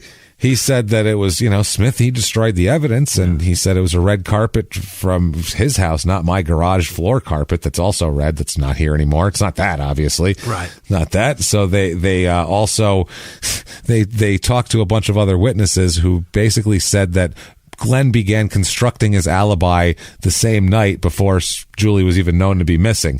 He was doing setting up. I was here with you, right? And you were here, and we were all here tonight. Right. And everyone's like, yeah, okay, sure. Buying things and hanging on to receipts. Yeah, all right, sure. They didn't know what the fuck because he knew what he did. And now on cross-examination, the prosecutor has a little bit, he has a little bit of fun with Glenn about inconsistent statements to the police. By the way, there's a huge curveball coming here in a second. So after all this shit, he says, quote, and after all these things I've listed, you, an innocent man, get still another chance to talk to the police and tell them the story. And this is the first time you talked to the police after you knew Julie's body was discovered. They're talking about the October 9th meeting. He said, you knew she was murdered and dumped, and yet for 97 pages, you never once tell the story you told the jury today. And he says, no, I did not. Yeah. And he goes, is this the first time you've ever publicly told that story? And he says, no, it's not. And they said, you tell me where you told this story publicly before. And then the defense counsel, he said that the prosecutor needed to define publicly. So now we stop a murder trial to sit and try to define publicly. God damn it. This is fucking crazy. So they responded in the courtroom to the police, to the authorities, to the Attorney General's office. Defense counsel then requested a mistrial based on that the prosecutor improperly commented on his client's failure to testify to certain things. Yeah. So he wants a mistrial. Boy, is he swinging for the fences. Swinging for the goddamn fences. Unbelievable attorney. No, they're talking about the definition of publicly. The state had to provide a comprehensive definition of publicly prior to Wikipedia for this whole thing. Yeah, it's ridiculous. The state was not using McDonald's post-Miranda silence for impeachment purposes, which would be You can't do that. You can't say we Mirandized him and he wouldn't talk anymore. You can say we brought him in for a friendly talk and he said, fuck you. That looks bad. So they said that rather than the state improperly impeaching his credibility using his pre-arrest inconsistent statements voluntarily given in spite of his Miranda rights. So they said that's what they used. They used his own statements, not his silence. And the defense was trying to say that he wasn't doing that. Now, also, he wants a mistrial for something else here. He argues that the court erred by failing to declare a mistrial when during cross-examination the prosecutor stated that McDonald was represented by counsel on his first interview. He said, that makes me look guilty if you do that. The prosecutor said, now, at the second time you talked, this was his quote, at that point in time, you'd gone and hired yourself an attorney. And he said, sort of. And the prosecutor said, well, there's a man named Darrell, starts going into the lawyer. Then they had a big, bench conference at the bench there. They talked about it for a while, and the defense was pushing for a mistrial super fucking hard here. And the court instead says, ladies and gentlemen of the jury, I instruct you that you're not to infer anything from the fact that a person may on a particular occasion hire an attorney. You're certainly not to consider that fact, as an indication of guilt that he hired an attorney. So that's all they need is an instruction. Because a lot of times the juries hear a lot of crazy shit, and they're just instructed against it. You instruct away a lot of human instinct. Sure. They can hear something that's horribly inflammatory, and the judge will just be like, strike that.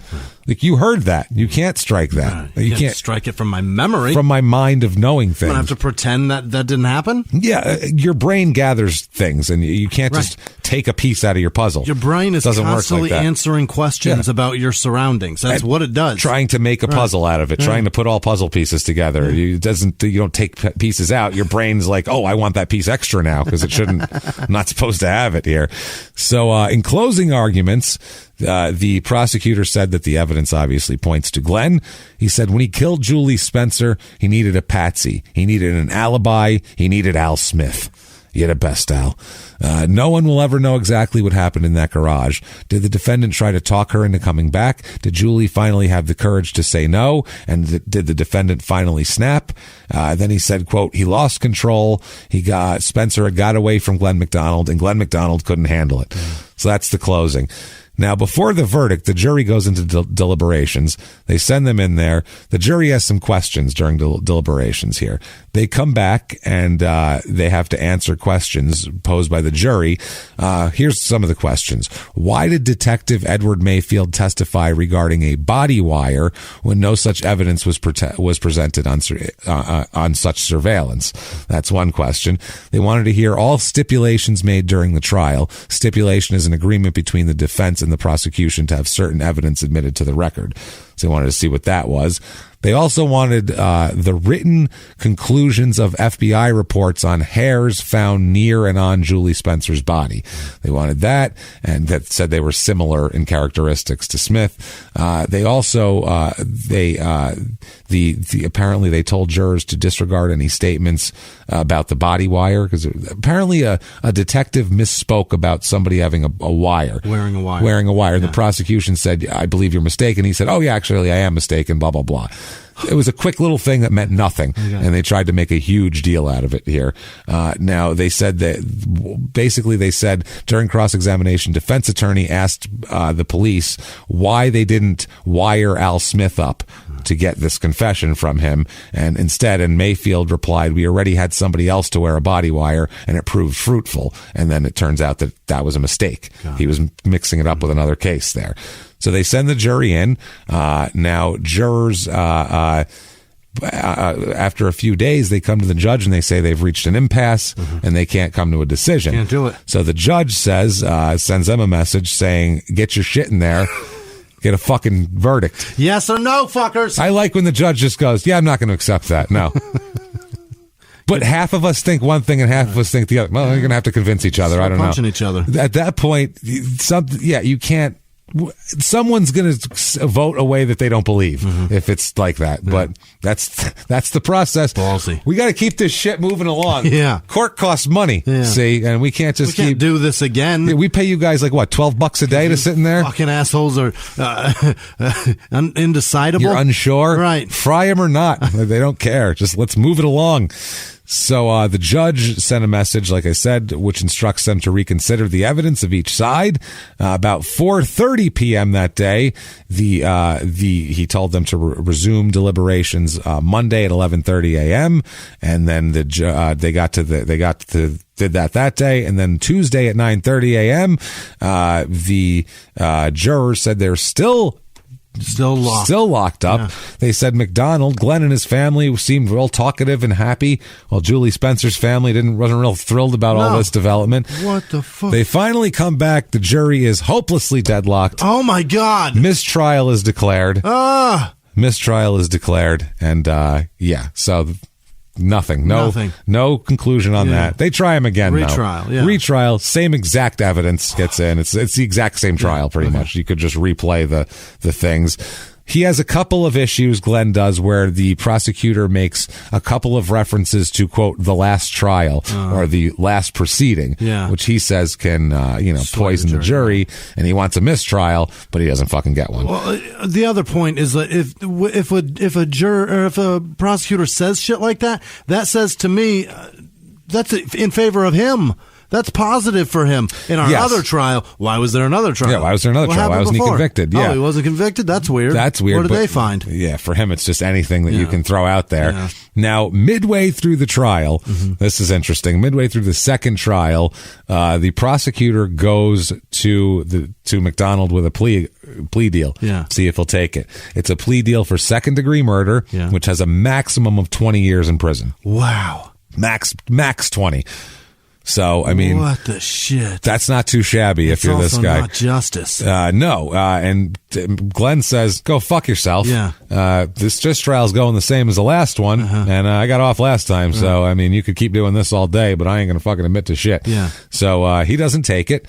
And in the closing, the prosecutor says the defendant lost control over Julie Spencer. He killed her because if he couldn't have her, nobody would, which makes sense here.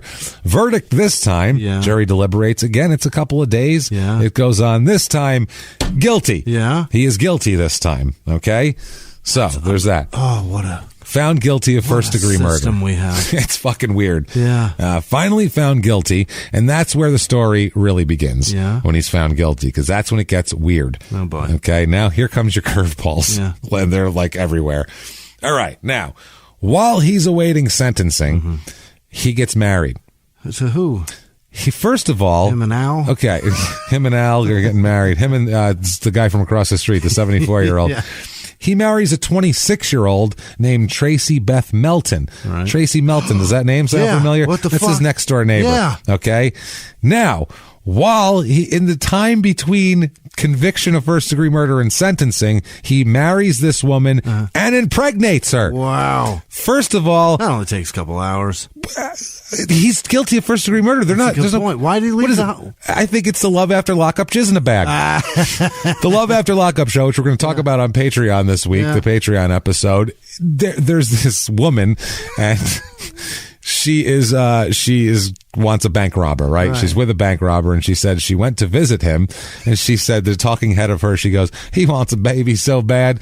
He said, I went in there the one time, and she's laughing the whole time. This is an exact impersonation. She's giggling. He goes, and he just slipped me under the table just a bag with some sperm in it. He must have put his stuff in there, and he told me, you go in the bathroom and put that up in you and get you pregnant. God, that's gross. And she said, I just went in the bathroom and threw it away because they all must have been dead by then, right? Yeah. Yeah, probably. He handed her a sack of jizz. Here you go. Gross. Hey, sweetheart, here you go. That's disgusting. And it's prison. You know it wasn't Ziploc. No. You know it had no zipper. She has to go jam her fingers in it and then paint the walls. Yeah, she's got to eat it like you eat hummus, but with no pita. Use her finger as a pita.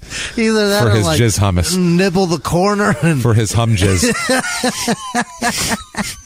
nibble the corner and kind of. Well, yeah, because you know it's a sandwich bag, so they tied it up like it was a dime bag of weed in there. You're sure? It's just in the corner. Yeah, so you could cut this tip off and do it like you're icing a cake. I'm sure. I guess maybe stick it up and squeeze it. Paint your cervix. I'm not sure. There you go. Oh boy, that's gross. The ingenuity of prison. A sack of jizz isn't really ingenuity. Let's just say. If he gave her like somehow a turkey baster also, that would have been some ingenuity. I made this in my cell. Squirt it. And here's an eyedropper from a baby Tylenol bottle. He just said, put this in you. There you go. Thanks. And not only that, he had to sneak that in there because they searched these guys. Yeah. So imagine being a guard finding a bag of jizz on someone. You just go on and keep that. You go, Is that contraband, technically? I don't know. It's yours. It's not like you stole it. Or is there a statute that says you can't be in possession of jizz on the outside of your body? My balls have a lot of it. That's what I mean. Only on the outside? Right. I'm not sure. She got a sack of prison jizz. Good Lord. That jizz was made in a cell with another man like 4 feet from him when he did it. Sitting there. What you got over there? I'll have it in a minute. It's got roach droppings in it, probably. It's disgusting. Fucking pubes in it. Oh, boy. Stick this in yourself. So he did this. No, actually, that's what I first thought. Yeah. But then I did a little extra digging and I found out he was out on bail. What? He got bail after being convicted of first-degree murder.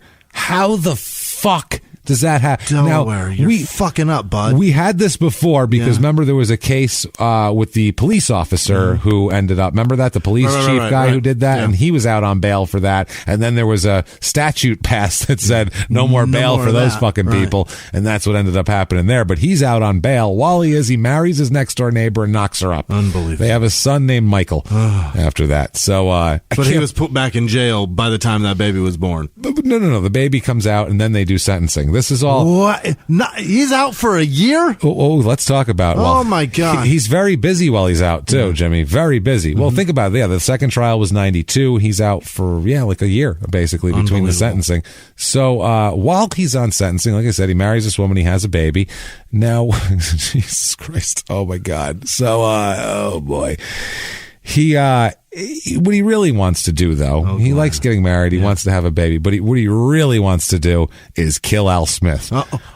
That's what he really wants to do. He's like, I need to fucking kill Al Smith. Why? Hard. Yeah. For witnessing against him. Yeah, How dare he? But you're going away for Doesn't matter. Revenge, Jimmy. Vengeance. He doesn't even know how long yet. That's what I'm saying. He doesn't even know yet. He hasn't even been sentenced yet. Wow. So I guess while he's in jail, McDonald, he meets somebody in Gander Hill Prison and mentioned how he wanted somebody to disappear to this person.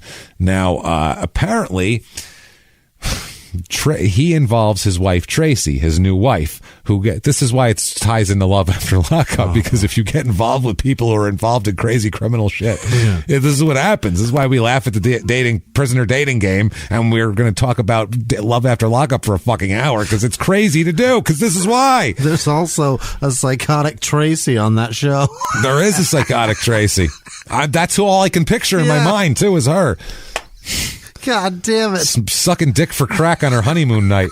Jesus Christ. That's what that was on her wedding night. Yeah. She was sucking stranger dick for crack. I gotta leave. We'll talk about all that on the Patreon episode. But now he was also telling her that, but she says that she was only under the impression that she was supposed to try to hire somebody to beat Al Smith up, not to kill him. Right. She's like, I didn't know we were going to kill the fucking guy.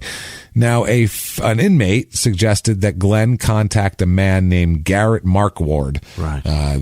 Okay. So he says, what's Garrett's badge number? Well, no.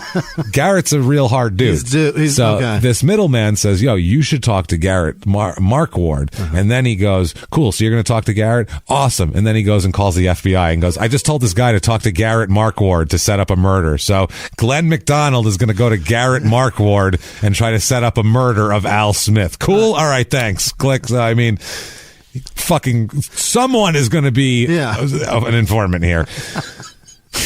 So the FBI contact the state police, and they inform them that, hey, you got a prisoner that's trying to, arrange a murder of one of your state witnesses. You might want to look into that.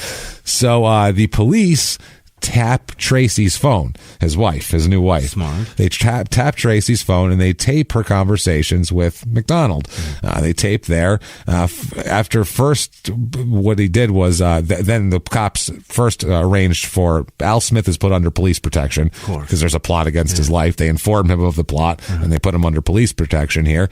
Then in March of that year, Tracy meets with a guy who she was told was Mark Ward. Yeah. The actual guy that Garrett Mark Ward. This guy's got a badge number. Yeah, she's told, meet with Mark Ward, give him money and a description of Smith and a map to his house. Really, Rocket, if you could sign the map at the bottom like an artist, that would be terrific as well. Could you show us where the house is? Like, point it out? Yeah, dude. That'd be nice. So the man she met with was not Mark Ward. It was just an undercover police officer there. So then they arranged the same thing for Mark Ward. They were like, let's see if he's dumb enough to do it. So wow. They have him meet with an undercover policewoman who he thinks is Julie Spencer. He says, oh, cool, takes the money, and they fucking arrest him too. Unbelievable. So they arrest the whole plot here. This is fucking amazing. I hope the guy in prison got out for this. Yeah, whatever he hope did. He got something. As long as he didn't segment people or diddle kids. Right. I'm fine with him getting out. Let that guy go. Because this is fucking hilarious and worth it. So they they arrest Tracy, they arrest Mark Ward, and then they go to Glenn and they go, hey, your wife is going to be convicted of attempted murder because of what you did, stupid. So at that point, Glenn gives a 2-hour taped confession to the death of Julie Spencer because they said, tell you what, here's what we'd like you to do. You tell us what the fuck happened for real, and we won't put your wife up for attempted murder. We'll go easy on your wife. You're fucked either way. Yeah. You're just got convicted of first degree. So do that. And also he has to confess to setting up the hit on Smith. So that's what he ends up doing to keep his wife from being charged with attempted murder. See what love will do. Yeah, something, right? But I mean, he got first degree. He didn't even know how long he was going, but they were like, we will let her go if you tell us everything that happened. But think about how advantageous this is to him. He has to look about hedging his bets. He's going to prison. Oh, yeah. He knows he's convicted of first-degree murder, and then this happened too. He's definitely going to prison. What would be more useful to him? Yeah. To have his wife in jail or to have his wife on the outside where she can send him money and do things for him? That's the thing. Because all these women, when you watch like Love After Lockup, all these women and men, they're doing shit for these prisoners. So many errands. Constantly doing shit, talking to their lawyers, paying for things, sending them money. So they're sitting in a room with bars. Prisoners are sure goddamn busy. They are they have a lot of time to talk to people. That's all they have time to do. Write letters and emails and all that shit. So they end up saying that they'll do that. So for him, it's an advantage to have his wife on the outside. Clearly he can make her do anything. She's malleable, I think, at this point.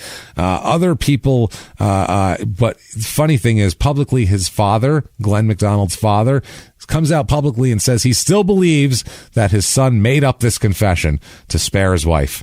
Wow. I don't believe a word of it, he says. What a sweetheart. However, they have a videotaped confession of him there, and he said that the cop said that Tracy refused to watch the confession. She wouldn't do it. Glenn's father... I want to picture him in another room with another woman. With another woman interrogating him. Bitch, I know what's going on here. So, yeah, Tracy sits there awaiting everything. This is fucking hilarious, man. I'm telling you. The way it worked, too, is they agreed to $5,000 for the hit. Yeah. And she delivered the first $2,500 to as partial payment to the police officer to fake Mark Ward here. And he was arrested for that. He was held, by the way, Mark Ward was held on $1.04 million bail. Didn't even kill anybody. He really wanted to, but he didn't. Maybe he just wanted to steal their money. Who knows? Tracy McDonald also, during this whole thing, she also implicated her mother-in-law because she told the undercover officer that Shirley McDonald, Glenn's mother, had, quote, the rest of the hit money. Wow. So I'll get it from her. She denied any knowledge of anything. I don't know what you're talking about. They also stated that Glenn told told Tracy to, quote, take some protection when she met the person. So this is all, they have that on recording. And when they arrested her, she was carrying a knife in her purse as well. That's the protection. That's her protection. A knife. I don't think she had a gun or access to it. Tracy was being held at the Women's Correctional Institution on a $1 million bail. And she gave a full statement to police, and her lawyer said, quote, they led her to believe if she cooperated, substantial consideration could be afforded her. It's hilarious. Tracy, to our knowledge, has never murdered a soul. She's going to meet with somebody that apparently does that as their job. Yeah. And she's bringing a fucking knife. I'll get him. We'll protect. Yeah, there's no protect. Either you trust this guy or he's going to kill you. One of the two. You're not going to protect yourself probably against him. He might be dead too, Trace. Good fucking Lord. So, yeah. Apparently, they also searched. Once she said that, once they heard the thing about Shirley, Glenn's mother, being involved, they ran over to her house and fucking raided her house. Yeah. And she said they arrived at her house about 1:30 a.m. and searched it. She said, quote, they even searched my purse. I only had $125. Was that enough to hire a hitman? It's her excuse. I didn't have the cash to hire a hitman. I can barely fill my freezer with groceries. Know what you're talking about. She said Tracy never discussed the plot with her, and she never even heard of Mark Ward. She said the last time she saw Tracy was like days before that, and she said Tracy, quote, seemed disturbed, and that she said Tracy asked to borrow some money, but that Shirley told her that she had no money to lend. Right. And then she said, that's it, Tracy left. End of story. And she said she spoke with Glenn on the phone and said that he was astounded to hear about the incident. That's the word he used, astounded. He couldn't believe it. Tracy had been living with the McDonalds until the end of the trial, and then moved to her grandfather's house, which was next door, where she lived to begin with. And Shirley said, we haven't seen much of her after that, which, yeah, she's up for fucking, she's in jail. Murder problems. So, so the state, he still hasn't been sentenced for his first murder, by the way, McDonald here. So the state charges him with criminal solicitation in the first degree, conspiracy in the first degree, and attempted murder for the plot to kill Al. Yeah. Because you can't kill a state's witness. They take that shit real personal. It's like, hey, we were going to use him against you. You can't fucking bring that on us. So he ends up entering a plea agreement on those charges, and in that agreement, he waives his right to appeal his murder conviction on this. Now, sentencing comes around, and this is good shit. Yeah. Craig Spencer, Julie's brother, gets to talk, and he's got some, I like this guy. He hates him. Oh, he's got some vitriol to spew in public at this guy. I love it. He really liked her new boyfriend. Oh, yeah. He called him the monster, and then he said, quote, you've put a lot of people through hell, and for what? To protect yourself. You're nothing less than a habitual liar and a coward. He said, you, Glenn Edward McDonald, took something very precious from us, something no one should have been permitted to take. McDonald sat there calmly and listened and everything.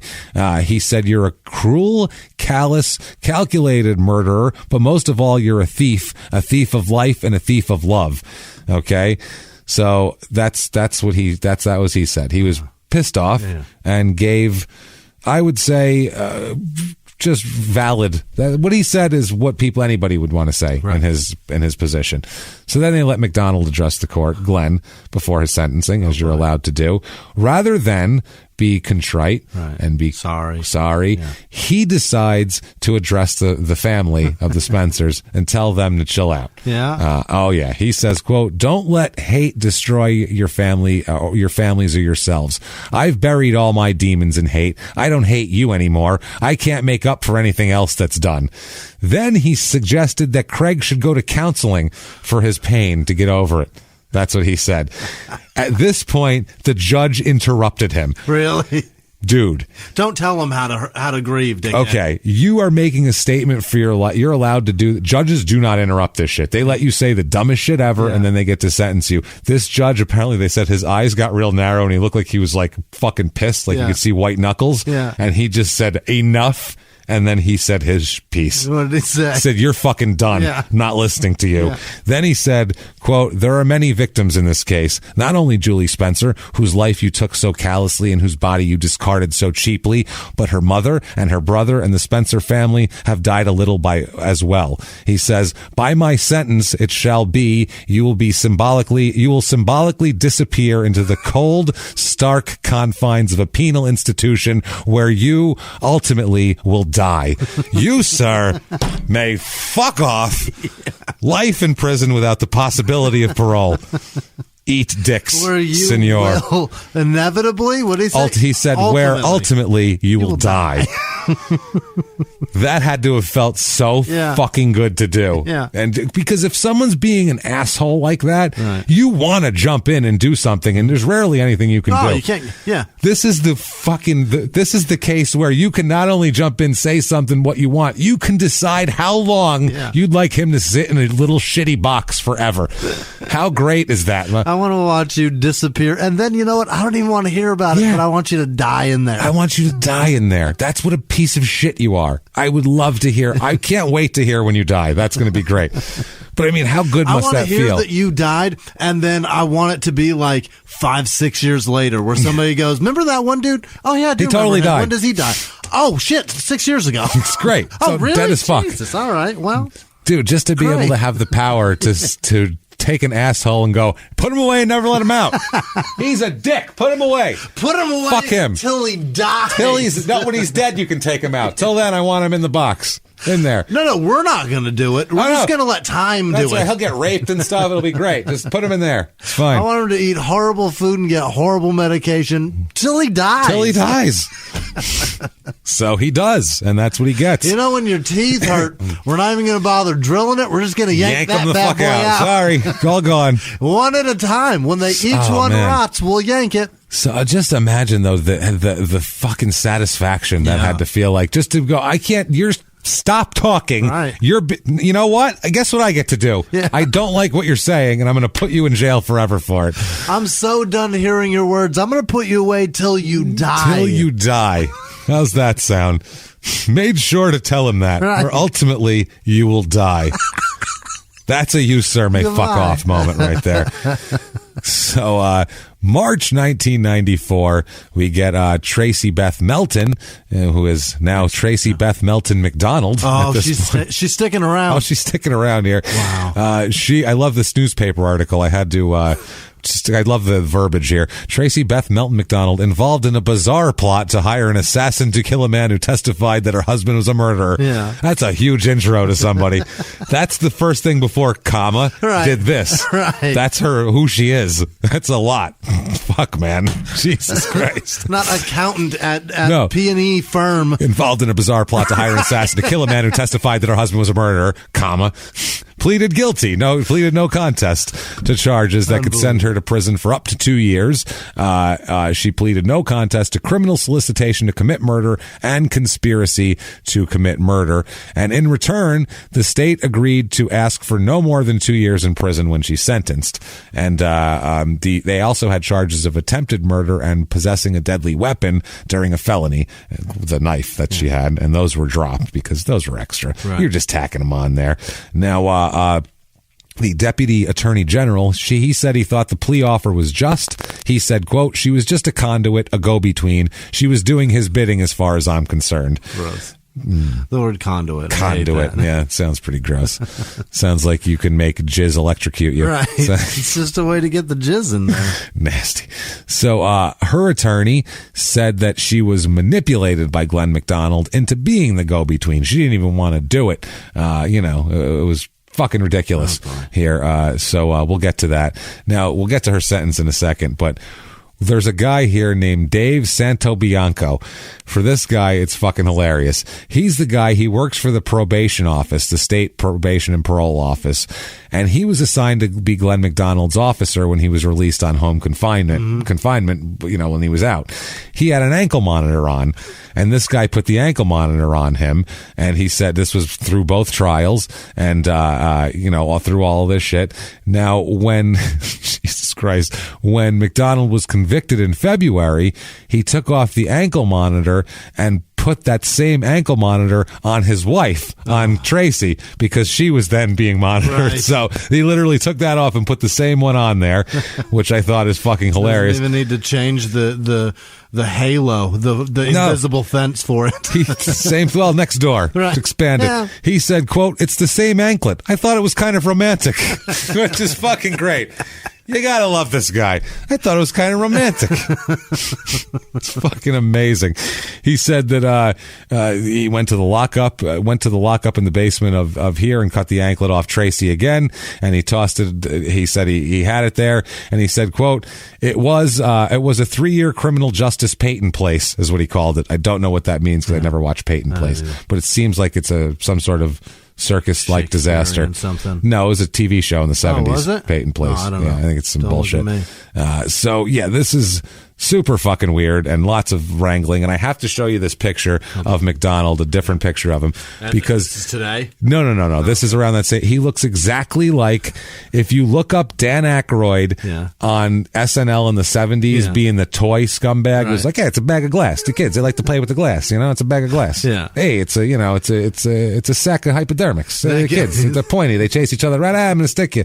He looks exactly like him in that That's picture. the guy that murdered people. Yeah. Well, at least one. At least one, and tried to murder another one here. Now, Tracy McDonald's attorney said he was hoping that Tracy could just be sentenced to like a home confinement sort of thing, maybe something like that. He said she was just another of Glenn McDonald's victims. And the whole thing is sad, and Tracy should be let off. But the judge said that she already, quote, has already received the break of a lifetime when the attempted murder charges were reduced to criminal solicitation and conspiracy. You, ma'am, may fuck off. She's sentenced to spend the next 18 months in a women's correctional facility. That's the deal of a lifetime. 18 months, man. That's not bad at all. Wow. And I mean, 18 months she'll probably get out in 9 and 10, 11. Now, Mark Ward, because he was actually trying to kill somebody, he's looking at 5 years in prison for the conspiracy, and he's already serving more than 10 years for fraud and drug charges that he was out for when he was. Fuck. Yeah, so he was trying to make some lawyer money while he was out, and instead by killing somebody. By killing someone. I'll kill this guy real quick and make myself $5,000. Imagine that was your fucking mode of thought. Like, I'm a little short this month. Well, I guess I can kill a couple of people. That seems pretty easy. Jesus. Yeah, not bad. So in 2003, McDonald decides that he wants to appeal his conviction for the Julie murder. Okay. He has some appeals. This is an appeal. Usually appeals are, this is a 10-year later appeal. Yeah. It's very weird and strange here.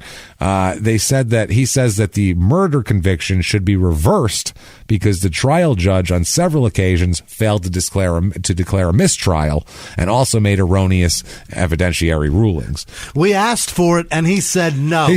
So what an asshole. Clearly, this is bullshit. He argues the trial court erred by precluding a detective's testimony by a notation in the investigation report concerning the amount of time the victim's body could have been on the beach. Apparently, the errors regarding the admissibility of evidence and order of proof were reviewed for abuse of discretion. This is hard to explain. I'll read a little more here. During the cross-examination, defense counsel attempted to question Detective Allstat regarding a notation in the investigation report concerning the victim's time of death. The prosecution objected. During a sidebar discussion, the defense counsel learned that the notation actually represented the thoughts of Dr. Hamelli, the state's medical examiner, not the detective. So there should be a mistrial for that.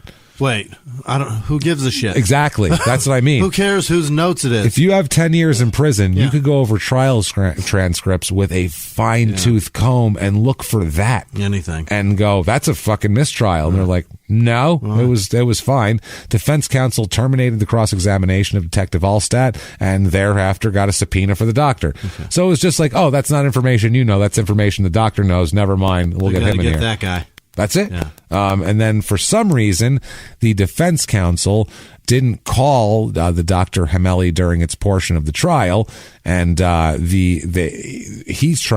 Glenn's trying to say that was, ineffective assistance of counsel, but the court says that the failure to call the doctor was indisputably the type of tactical decision trial counsel could make, and about which McDonald may not complain about on appeal. Yeah. It's a fucking strategy thing. We find that constantly, where ineffective trial strategies are taken as ineffective assistance of counsel, and you can't do that. There's certain strategies. If a coach in a football game decides we're going to run the ball today, I don't care what anybody says, we're going to run the ball 50 times, and then you fucking lose. You can't say, well, that was ineffective coaching. He was going to run the ball 50 times. Pete Carroll can't say, no. Malcolm Butler picked that one up. We're going to do the same play, but we're going to do the run like everybody wanted us to do. That's not how it works. Because that one didn't work. It just doesn't work here. So it's fucking silly, man. So now he also had separate things with the guilty plea for the conspiracy charges. In March 1996, he had two new lawyers, and they filed a motion on behalf of him with the court to withdraw his guilty pleas for this. The motion was later refiled as a motion for post-conviction relief there to try to, so they would actually get it, because if you're certain appeals that you're allowed to do at certain times, and you can only do. It's weird. It has to be I'm not going to get into it now. Okay, thank you. Jimmy was looking at me like, oh, no. My head's spinning. Different things, basically. So he files a motion in 2004, the defense does, for post-conviction relief, seeking to overturn his murder conviction as well. So now he's trying to overturn his murder conviction and fucking squash the pleas. He wants to be out. So his motion to withdraw his guilty plea was denied by the court in 2000 after an evidentiary hearing and an oral argument. And he appealed that decision to the Delaware Supreme Court. The Supreme Court reversed that court, holding that he had not intelligently and voluntarily entered guilty pleas in 1993. Also directed him to be resentenced for the Spencer murder. Okay, so he got a sentence thrown out. Life without parole, tossed. Really? Got it tossed. They said that. They said that he had not intelligently and voluntarily entered guilty pleas, and also said that they basically said you're right about your guilty pleas, and on top of that, they fucked up your other trial too. Resentencing. Oh my God! Just resentencing, though. Resentencing, but he can get out of prison at this point. Sentencing here, he is sentenced to you, sir, may fuck off again. Life in prison without the possibility of parole. All that for shit. Eat dicks. And that's where you will die. And no other sentence reduction of any manner, it says. So wow, you can suck a dick. Unbelievable. So 2013 now. Still, this is a 23-year ordeal. Fucking guy. 2013, he seeks a commutation of his sentence. He goes to the court here. The State Board of Pardons is to consider his commutation request. At a meeting, he's asking for this. He's a changed man, and he didn't get good counsel and everything else. He's done 23 years, and they said, "Well, you probably got another 40 left, asshole. Have fun. Fuck off. Enjoy prison forever. Bye. Go in there and die. Bye. Fuck you." Yeah. 23 years is like, you probably only got another 40 left. Wow. You're doing rough. great. Doing great, pal. Hang in there. Your mustache is looking fabulous. Yeah. Has anyone ever, have we all complimented his mustache? Somebody told him. He's really got it up to par here. So, he is stuck in there. I don't know what the hell Tracy's up to. I would assume she's out. Oh, she's definitely out. She's been out since the mid-90s. Probably been in jail once or twice. I mean, who knows? I feel like there's a trailer park somewhere with a woman who lives at like one of the end trailers. They say she just sits outside and smokes. I don't know. It's weird. She just has a box of wine and she smokes, and I've never seen her she just wears a house dress. I've seen her drink Kahlua right out the bottle. Kahlua is not Kahlua. You add that to things, right? That's a weird. sprinkle in. She was drinking Tom Collins mix. That's a weird thing, right? Is that strange? There isn't even alcohol in it. I don't know what the fuck she was drinking. She drinks Bloody Marys, just the mix. Just the mix. She likes to put olives in it. Then she drinks the vodka separately.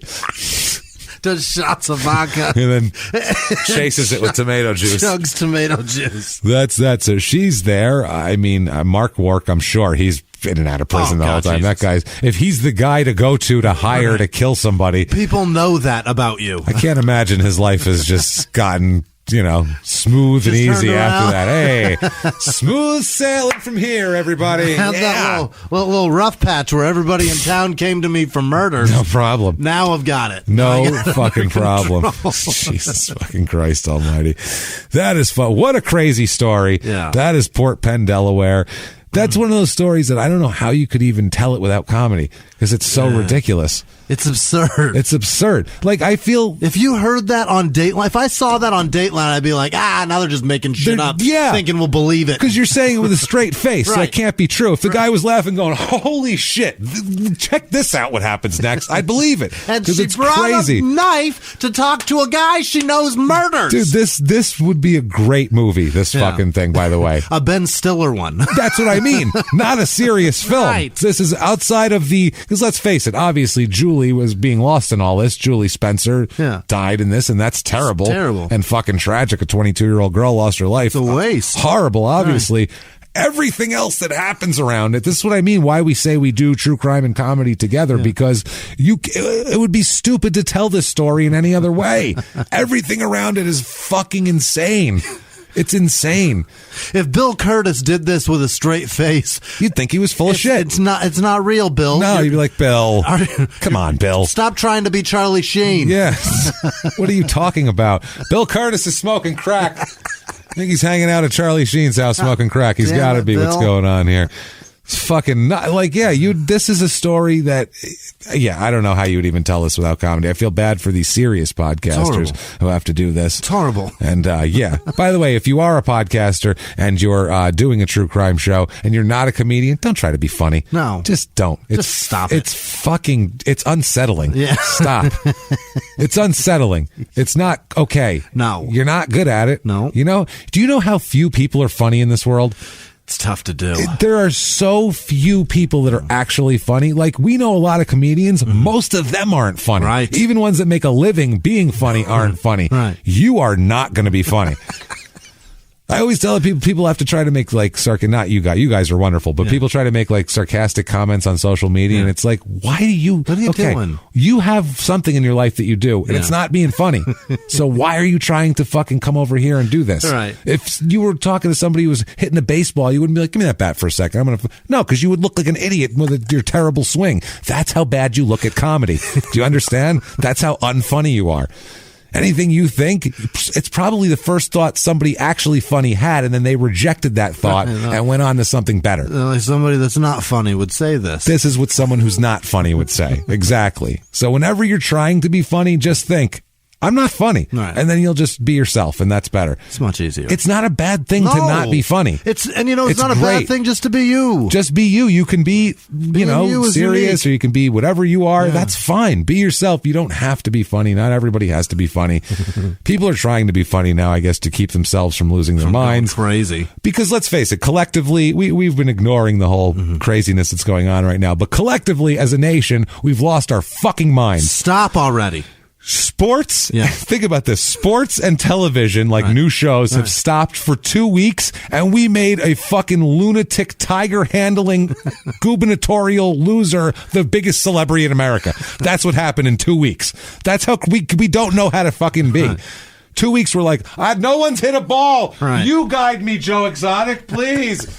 Tell me where to be. Tell me more in your rhinestone leopard shirt. How many times since that documentary has come out have you seen people on social media say something ridiculous and whatever asinine political statement they make or whatever, with the end of it being, change my mind?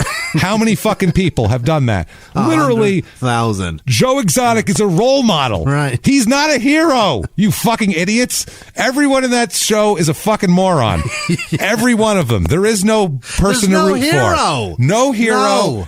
He is probably the least offensive, as we talked about on our Patreon episode, of the rest of those people. Yeah. But he's still a terrible man.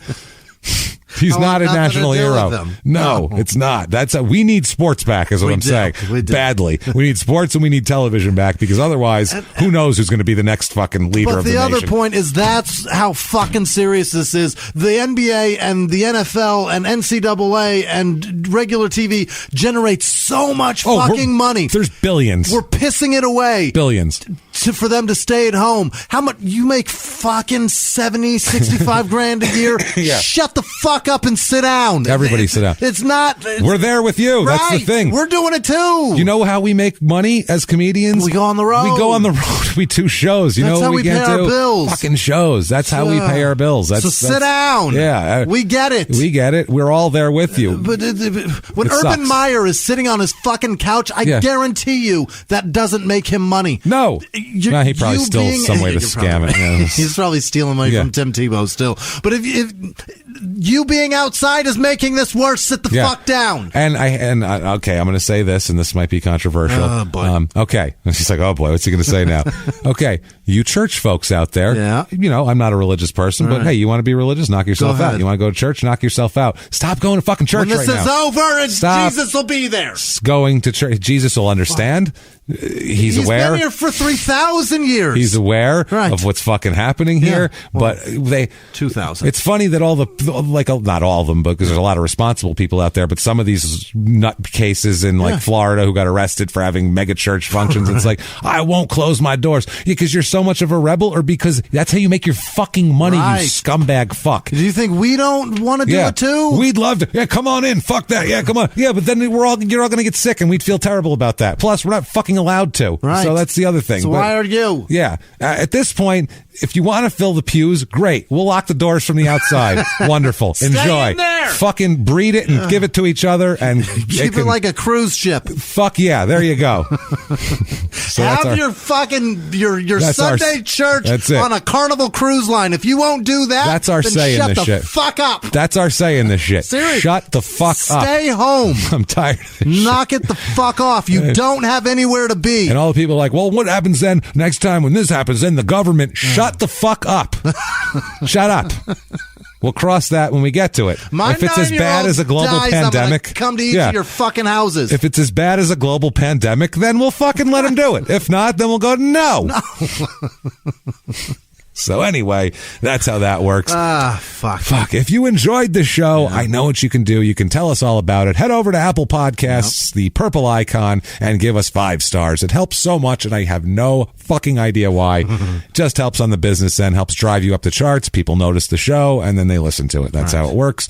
Also, you can go over to shutupandgivememurder.com for everything crime and sports, which you should be listening to, and small town murder related. Get all of your merchandise, all of your stuff there. Plenty of cool stuff to check out. Tickets to live shows, you can still buy them. We're hoping we'll sell them. We're hoping, from what we've told, from late July on is when we're going to start. Probably that's the word. If all goes according to plan, going to start having the shows, and there's shows that we've missed that are being rescheduled, and we'll get those to you. Trust me, it's crazy over here trying to figure out where we're going to be and when. And here's the other thing. We can sell you all the tickets we want. We don't get that money till about 2 weeks after we do the show. I was going to say, about 2 weeks after we do the show. So we don't have your money, by the way. So, selling you tickets is doing us zero favors. It does nothing. We have to do the show to make the money. Yeah, but buy those tickets later, and then we'll be there, and you can sell the tickets there. Follow us on social media, or we can make money for the tickets. And follow us on social media. We are at Murder Small on Twitter, at Small Town Pod on Facebook, and we are at Small Town Murder on Instagram. There. I hope you enjoyed the Stevie watch along. What a show that we did. That was fun. We're going to do that a few more times here and there. We're going to throw it together, but try to give you guys something, because a lot of you guys are home. You're looking for stuff to watch, and I don't know. We'll hang out with you one of these nights and do it for free. Just to we don't make any money on it. We're just hanging out with you. Just trying to say, it's honestly, we got free time too. We just want to say thank you. Yeah. So we're like, hey, maybe they want to watch some shit with us. We'll schedule some time to be together to hang out with you. That sounds pleasant, Jimmy. It That's does. very nice. So yeah, do that. Find out all that stuff on social media. If you want to be a producer of the show, who we're going to talk about in just a moment, you can do that very easily by going to patreon.com/crimeandsports, or head over to PayPal and use our email address, crimeandsports@gmail.com, and you can make a one-time donation. And like I said, thank you guys for everything you've done. We are just doubling down our efforts to hustle for our Patreon dollar, man. We want to thank you guys for I understand people cut back on household expenses and shit like that, and a lot of people have made us like essential household spending. It's crazy. We can't thank you enough. We are the tomatoes. We are the tomatoes. So thank you for making us your toilet paper. We appreciate it. James and Jimmie, human toilet paper. Thank you. That's if there's anything you take away from this, that's what you need to be. There it is. Human toilet paper. Yeah. So thank you for everything you've done. We're going to have another bonus episode, like we said, this week for the $5 Patreon people and above. That will be all about Love After Lockup, this crazy goddamn reality show. What a show. About basically if people took the prisoner dating game seriously, you'd have the show. Yeah. You'd have this show. Unbelievable. We're going to talk about that. We'll have cases again next week, and then we released a mini crime and sports there. And if you give to either crime and sports or small town murder, it's all under the same umbrella, so you're going to have access to all the bonus material for both shows. So do that, and thank you guys so much for everyone who has done that. And we love doing the bonus shows, but I need to hear who did this, Jimmie. Oh, they're good. Who are the people? There's so many. Are there any of them?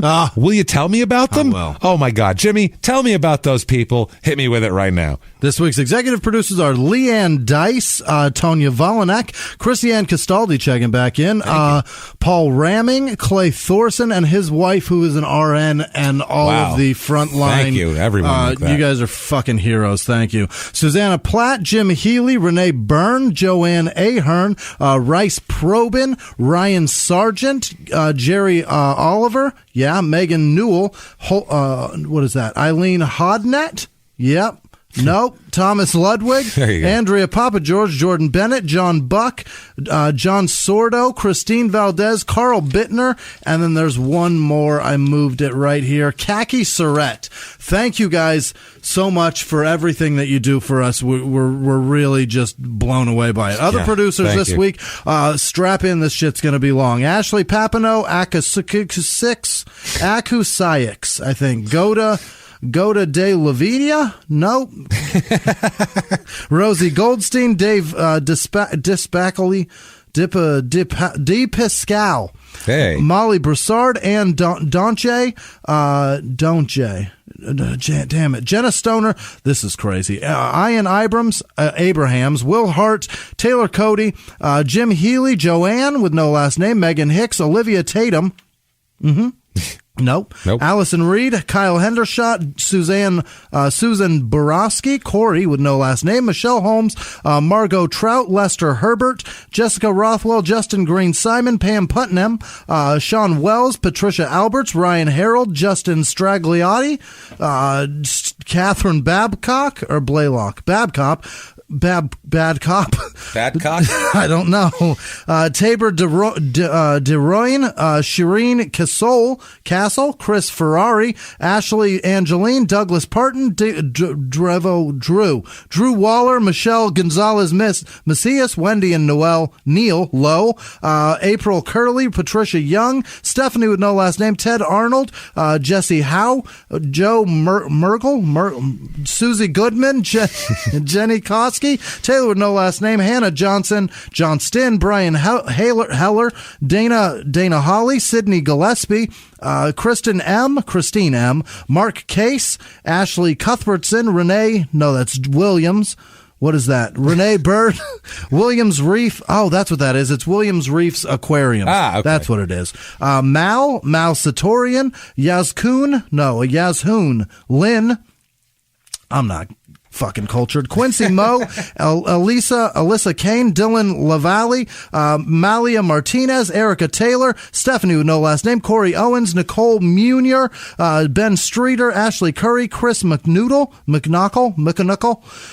Mike Mangano, damn it, I'm sorry, you got called Mangina, I know it. Kayla Lyons, Sierra Scott, Kyle Rudd, Andrea N, Tim Refner, Angela Magana, damn it, Chris Kalariti, no, Kalart, Sorry. Amelia Delfos, Anthony Luciano. Oh, Anthony and Luciano Renaro. Thank you guys so much. Jennifer Ware, Heather Monday, Jason Swartz, Christian Lopez, and we're just getting started. You ready? Jennifer Stewart, Phoebe McHugh, sorry, Angela Dia, Rachie R, Kelly Brown, Barry with no last name, Devontae Burgess, Aaron Hopkins, Catherine Adams, Bailey Green, Timothy Smith, Christopher Davis, Dan with no last name, Harvey with no last name, Isabel Silverstein, Jade with no last name, Lee Blasfeber, no,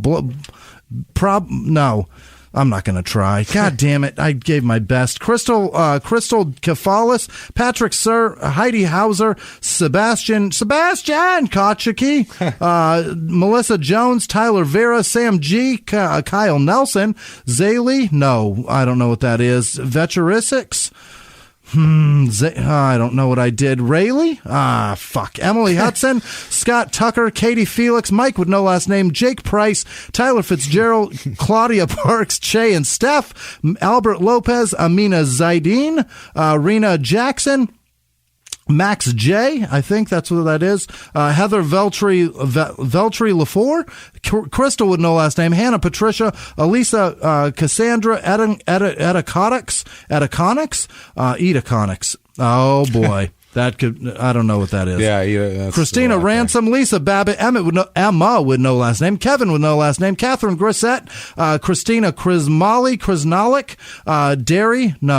Darcy Lenger, Emma Jolie Pettis, Nick Richardson, Alexa Page Crow, Courtney Broche, Joe Hallett, Cassie Avery Vowels, Rebecca Hessler, Tim Lloyd, Jim Lloyd, Connor Fairman, Caitlin with no last name, Valerie Fortner, Corey Brantley, Haley Hansen, Trill Bina, Dane Ford, Lisa Ruley, Jen Hill, David Lank, I think, Herman Piard, Cassie Peterson, Magilda Chunks, Rebecca Fawns, Nicole Meyer, I'm getting there. Liana Ratka, Megan Alexander, Amy Dawson, I said that. Melissa Bornett, Eric Brown, Paul Mampilli, Brendan Fournier, Shell Ashley 357, Emma with no last name, Tracy Peshik, Becky Grondhill, Rachel Mace, Sam Gordon, Lynn Shaw, Lena Kay, Matt Meyer, Ali Rash, Isabella Griffith, what is that? Nisa Kelly, Sarah Waddell. You got this, Jimmy. Jump in and encourage you. You're doing well. You're doing great, Jimmy. Rock it. Mary with no last name, Demetrius Jones, Angela Littleton, Emma with no last name, G. Trinder, Tara Shupsky, Fuck It Bucket, Megan Corley, that's Wigglebutts, Pampered Mutts, Kiana Lowe, I think, Catherine Howard, Courtney Couch, Christina Rotieri, Mike Strong, Clayton Whitman, Brangella Stang, Courtney with no last name, Karen Harris, Brooke Dover, that's Brooke Dover, sorry, Carl Bittner, Sarah Spurlock, Kim Cheadleberg, Hunter Thompson, that's his actual name, by the way. That's really Stephanie, awesome. Yeah, Stephanie Best, Carrie Kelly, hard to explain, Sam with no last name, Lori Stanek, Haley Dingle, Allison Davis, Ursula Graham, Olivia Borden, Sadia Abdi, Tracy Willis, Nicole Sargent, Jenna with no last name, Paul Gruber, Betsy Wilson, Charisma, Joe Dimeo, Sarah Blanche, Sean Delaney, Abraham Ingersoll, Valerie Youngkins, Kathy Collado, Steve Stevenson, Andy Vaughn, Emma Eamon Egan, Channing Rankin, David Jackson, Scott Stevenson, Gary Knocker, Jay Estes, Rotiere, Luke Rotiere, John Strauns, Jade Robinson, Kelsey Bornstein, Kathy Rivera, Ben Seastack, Alex Aldape, AJ, Kathy Rivera, Robbie Luna, Carly Nielsen, Amanda Campbell, Peachy Dream, Matt Rowland, I said that in a question, Dev Laura, EJ Hausler. What? No.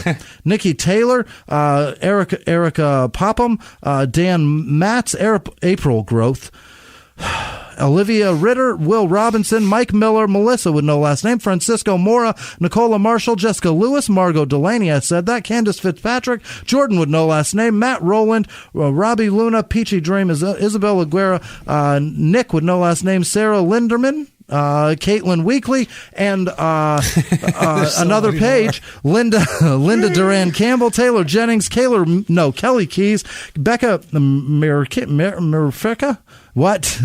Stacy Stanley, Holly McCoyne. You guys really wanted to hear us talk about the Tiger King. Phil Bannister, Tiffany Gonzalez, Marissa with no last name, Renee with no last name, Amy B., Shelley Hansen, Tom C., Sean Ward, Harrison Albert, Catherine with no last name, Rach Niemeyer, I think, Ejad Cortez, probably not, Sue Saunders, Jenny Allen, Tony Francisco, Alyssa McMillan, Samara Vorner, Renee Kellogg, Stacy Greer, Cameron Smiley, Kay Peak, Jude McConkey, Amanda Geary, Sarah Lanier, Kelly Dunn, Molly Robinson, Zach with no last name, Kyle, and Antonio in Texas. Happy birthday, by the way. It's a little late. Birthday. I'm a piece of shit. I got you. Crystal, Mark Giovanni, William Wheat, Milan Petrucci, Jessica Roper, Gabriella with no last name, Brian Heading, Brendan Winkle, Joseph Hollows, Stacy Nielsen, Frank Sharon, Kayla Bingham Miranda with no last name, Kayla Burkhart probably, Carol Palmer, Sophie Myers, Charlie Burrs, Haley Lindbeck, P.A. Tironi, Amy Preston, Nathan Vicen, Jeff White, Christy Golightly, Jack Bertain, Rachel Morales, Doug Rushton, Ann King, Amanda Scott, Danielle Amory, Amanda Kruzak, Michael H. Zoe Brown, Rebecca Reed, Michelle with no last name, Joshua with no last name, Brittany Moore, Nasa Stanton, Tamara Hemsworth, Megan Taylor, Audie Griffith, Colette Davis, Kevin with no last name, Mackenzie Asprey, Keith Durbin, Kim Welter, God damn it, Oscar Poltrineri, Taylor Bean, Krista Barnes, DC Blues, Jennifer Justice Thompson, Mucho Macho, Julia Cunningham, Kyle Dunphy, Jen Baird, Jeff Ashton. We're getting into it. We're almost there. God damn it. Sheree Coppice, Lopez. I don't know what I did there. Kaylin McAdam, Jane Greaser, Ariel with no last name, Jared Markman, Jacob Cruz, Kat Zovidard, Braden with no last name, Nathan Dayhill, Carrie Bardo, Sam Sharkey, Michael Zusirli, Suzio, Paul Lino Lakes. What did I just fuck it up again? Lino Lakes. Eloise with no last name, John Targalinki Lou. No, Daria Pecciali, that's not right. Pataccio, Brian Spink, Emily Joe, Kevin Mullally, John William Kern, Caitlin Asher, Carol Palmer, Amanda Dalton, Kaylee Bathalon, probably not. Alicia Parmenter, Katie Cock or Coach, sorry. Tessa Allen, Terry Bigham, Amber Lee, Amber Fields, Anya Richter, David Boudry, Bethany Lamke, Lisa Stiff, Terry Burks, Neil Annis, maybe. Jessica Hensley, Chris Nelson, Brooke Foster, Grumpy Penderas. What? No. Grumpy Penderas? I don't think so. Let's hope not. Jessica Kushball, Kimber Vautour, Ivy Lopez, Brooke Foster, Jessica Kalick, Scott Hamburger. That can't be true. Small Town Cunt. That's for sure not true. Tina Witcher, Nicole Morer. Mac with no last name, Laura Weimer, Zach Dubois, Jordan Wallen, Eric Rankins, Megan Morell, Susan Renaud, Hunter Davis, Mary Levon, Eric Ballard, Angela Matthias, the Barticks, Heidi Hedrick, Phoebe Watkinson, Victoria Northcutt, Ash with no last name, Sean Columbus, Barb John Lay, Michelle Swasey, Michelle Socks, No, Fox. Holly Drury, Amy Willett, Morgan Reed Parker, Diane Davis, Elaine J, Lindsay Smith, Justin Blau, Stephanie with no last name, Maya Carson, Steven Steen, Alan Casaletto, Michaela Rich, Teresa Schoenherk, Stephanie is Georgia Brooks, Orson Chandler, Michelle Armstrong, Stephanie Van Ness, Mindy Pierce, Elisa Perazzo, Christy Lee. We are almost done. Aaron Conrad, Jana G, Bo Hibbert, Brooke Bruce, Shannon Brown, Ashley Poole, Brett Loves Retta, John Holder, Moira Smith, Katie Cook, Sarah Butler, Brett Niedzwick, Niedzwicki, Olivia Janelle, Kanye Twitty, probably not, Nicholas Hornig, I fucking pray, Lily with no last name, Joe Pivernick, Megan Gary, Thomas Smith, Brian Bostard, Madeline Horowitz, Gwen Van Veen, Colleen with no last name, Kelly Higby, Ashley Vio, Cindy Weber, Lynn Gross, Robin Bullock, Valerie Lavoie, Gina Excel, James Martyr, Donna with no last name, Rachel Benson, God damn it, Jeff Bowman, Tara Miller, Marissa Cook, Matt Vladmirot, nope, Kim Kelman, Laura Reese, Esther Rose, Deborah Ober, Western Falk, what the fuck? That's not true. I'm sure it's different. I'm sure I fucked it up. Julia Duncan, Peyton Meadows, Barbara Binns, Lisa Geese, Laura Murr, welcome back. Laura, hey, missed Laura. you. Can't wait to see you again. Megan Seymour, Robert Sukach, Michelle Terry Photos, Photography, Emily Bajowski, Georgiana Porter, Nicole Judd, Josh Cherry, Anthony, it's Tony, Tom, and Colin Pinatelli, I think. They all listen together. Thanks, guys. It's a guy, his dad, and his son. Awesome. Melissa Silsby, Charles Jordan, Charlie Jordan, Megan M, Beth Urban, Paul Gruber, Amanda Knight, Brittany Lepowski, Sarah K. Chai, Danielle Pennington, Trip Ratcliffe, Katie McCord, Gregory Burr, Zach Brown, probably not the band, Melissa Katoski, Katuzak, Stephanie Huron, Bagels, I don't know last name, it's probably somebody's dog, Celeste Pettyjohn, Janice Hill, Taryn Porter, Billy Johnson, Joey Edwards, Sarah Harrison, Lucy Stacy, Amy Lovins, Deb War, Basilton Nearing, Lindsay Rotary, Chrissy Bomengo, Boyle, Gary Howard, thanks Gary, Penny Keir, Gina Kuhn, Jennifer Krajicic, nope, Nick Strickland, Dead Guru, Jason Davis, Linda Lee Friend, Alex Browning, Ryan Pearsad, is Jackie Sukap, Dylan Hopper, Natalie Breedbach, Cassandra Mascree, Rudolph Flores, Jason McMahon, Haley McGivern, Tony Francisco, Jude Kendall, Jude Passmore, no, it's Kendall Passmore, Ricky Sykora, Jeff Conover, David Decant, Steven, Lawrence, Graciela Martinez, and all of our goddamn Patreon supporters. You guys are real heroes. Thank you, everybody, you life-saving bastards. Can you believe it?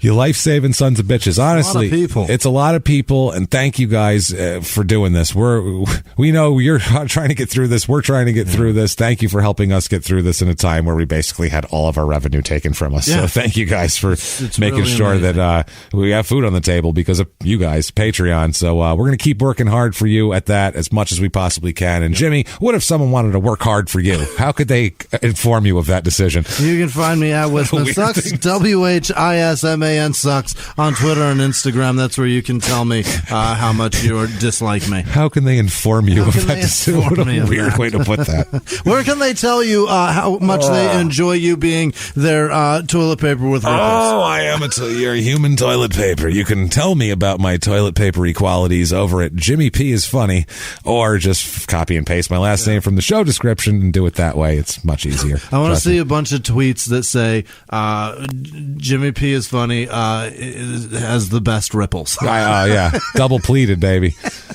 Double layered. That's the comment. Soft, soft yet firm for iTunes. Soft, but you're not gonna poke a finger through and end up with a shitty index. That's not how this is gonna work with me. The ripples make you clean. Strong but soft. That's how. That's really like your ripples. Like your ripples, everybody.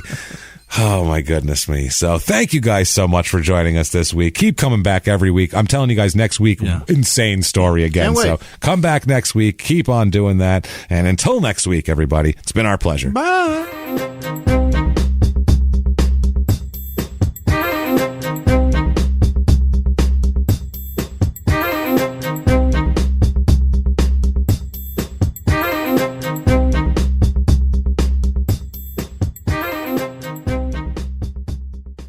If you like Small Town Murder, you can listen early and ad-free now by joining Wondery Plus in the Wondery app or on Apple Podcasts. Prime members can listen early and ad-free on Amazon Music. Before you go, tell us about yourself by filling out a short survey at Wondery.com/survey. He was hip-hop's biggest mogul, the man who redefined fame, fortune, and the music industry.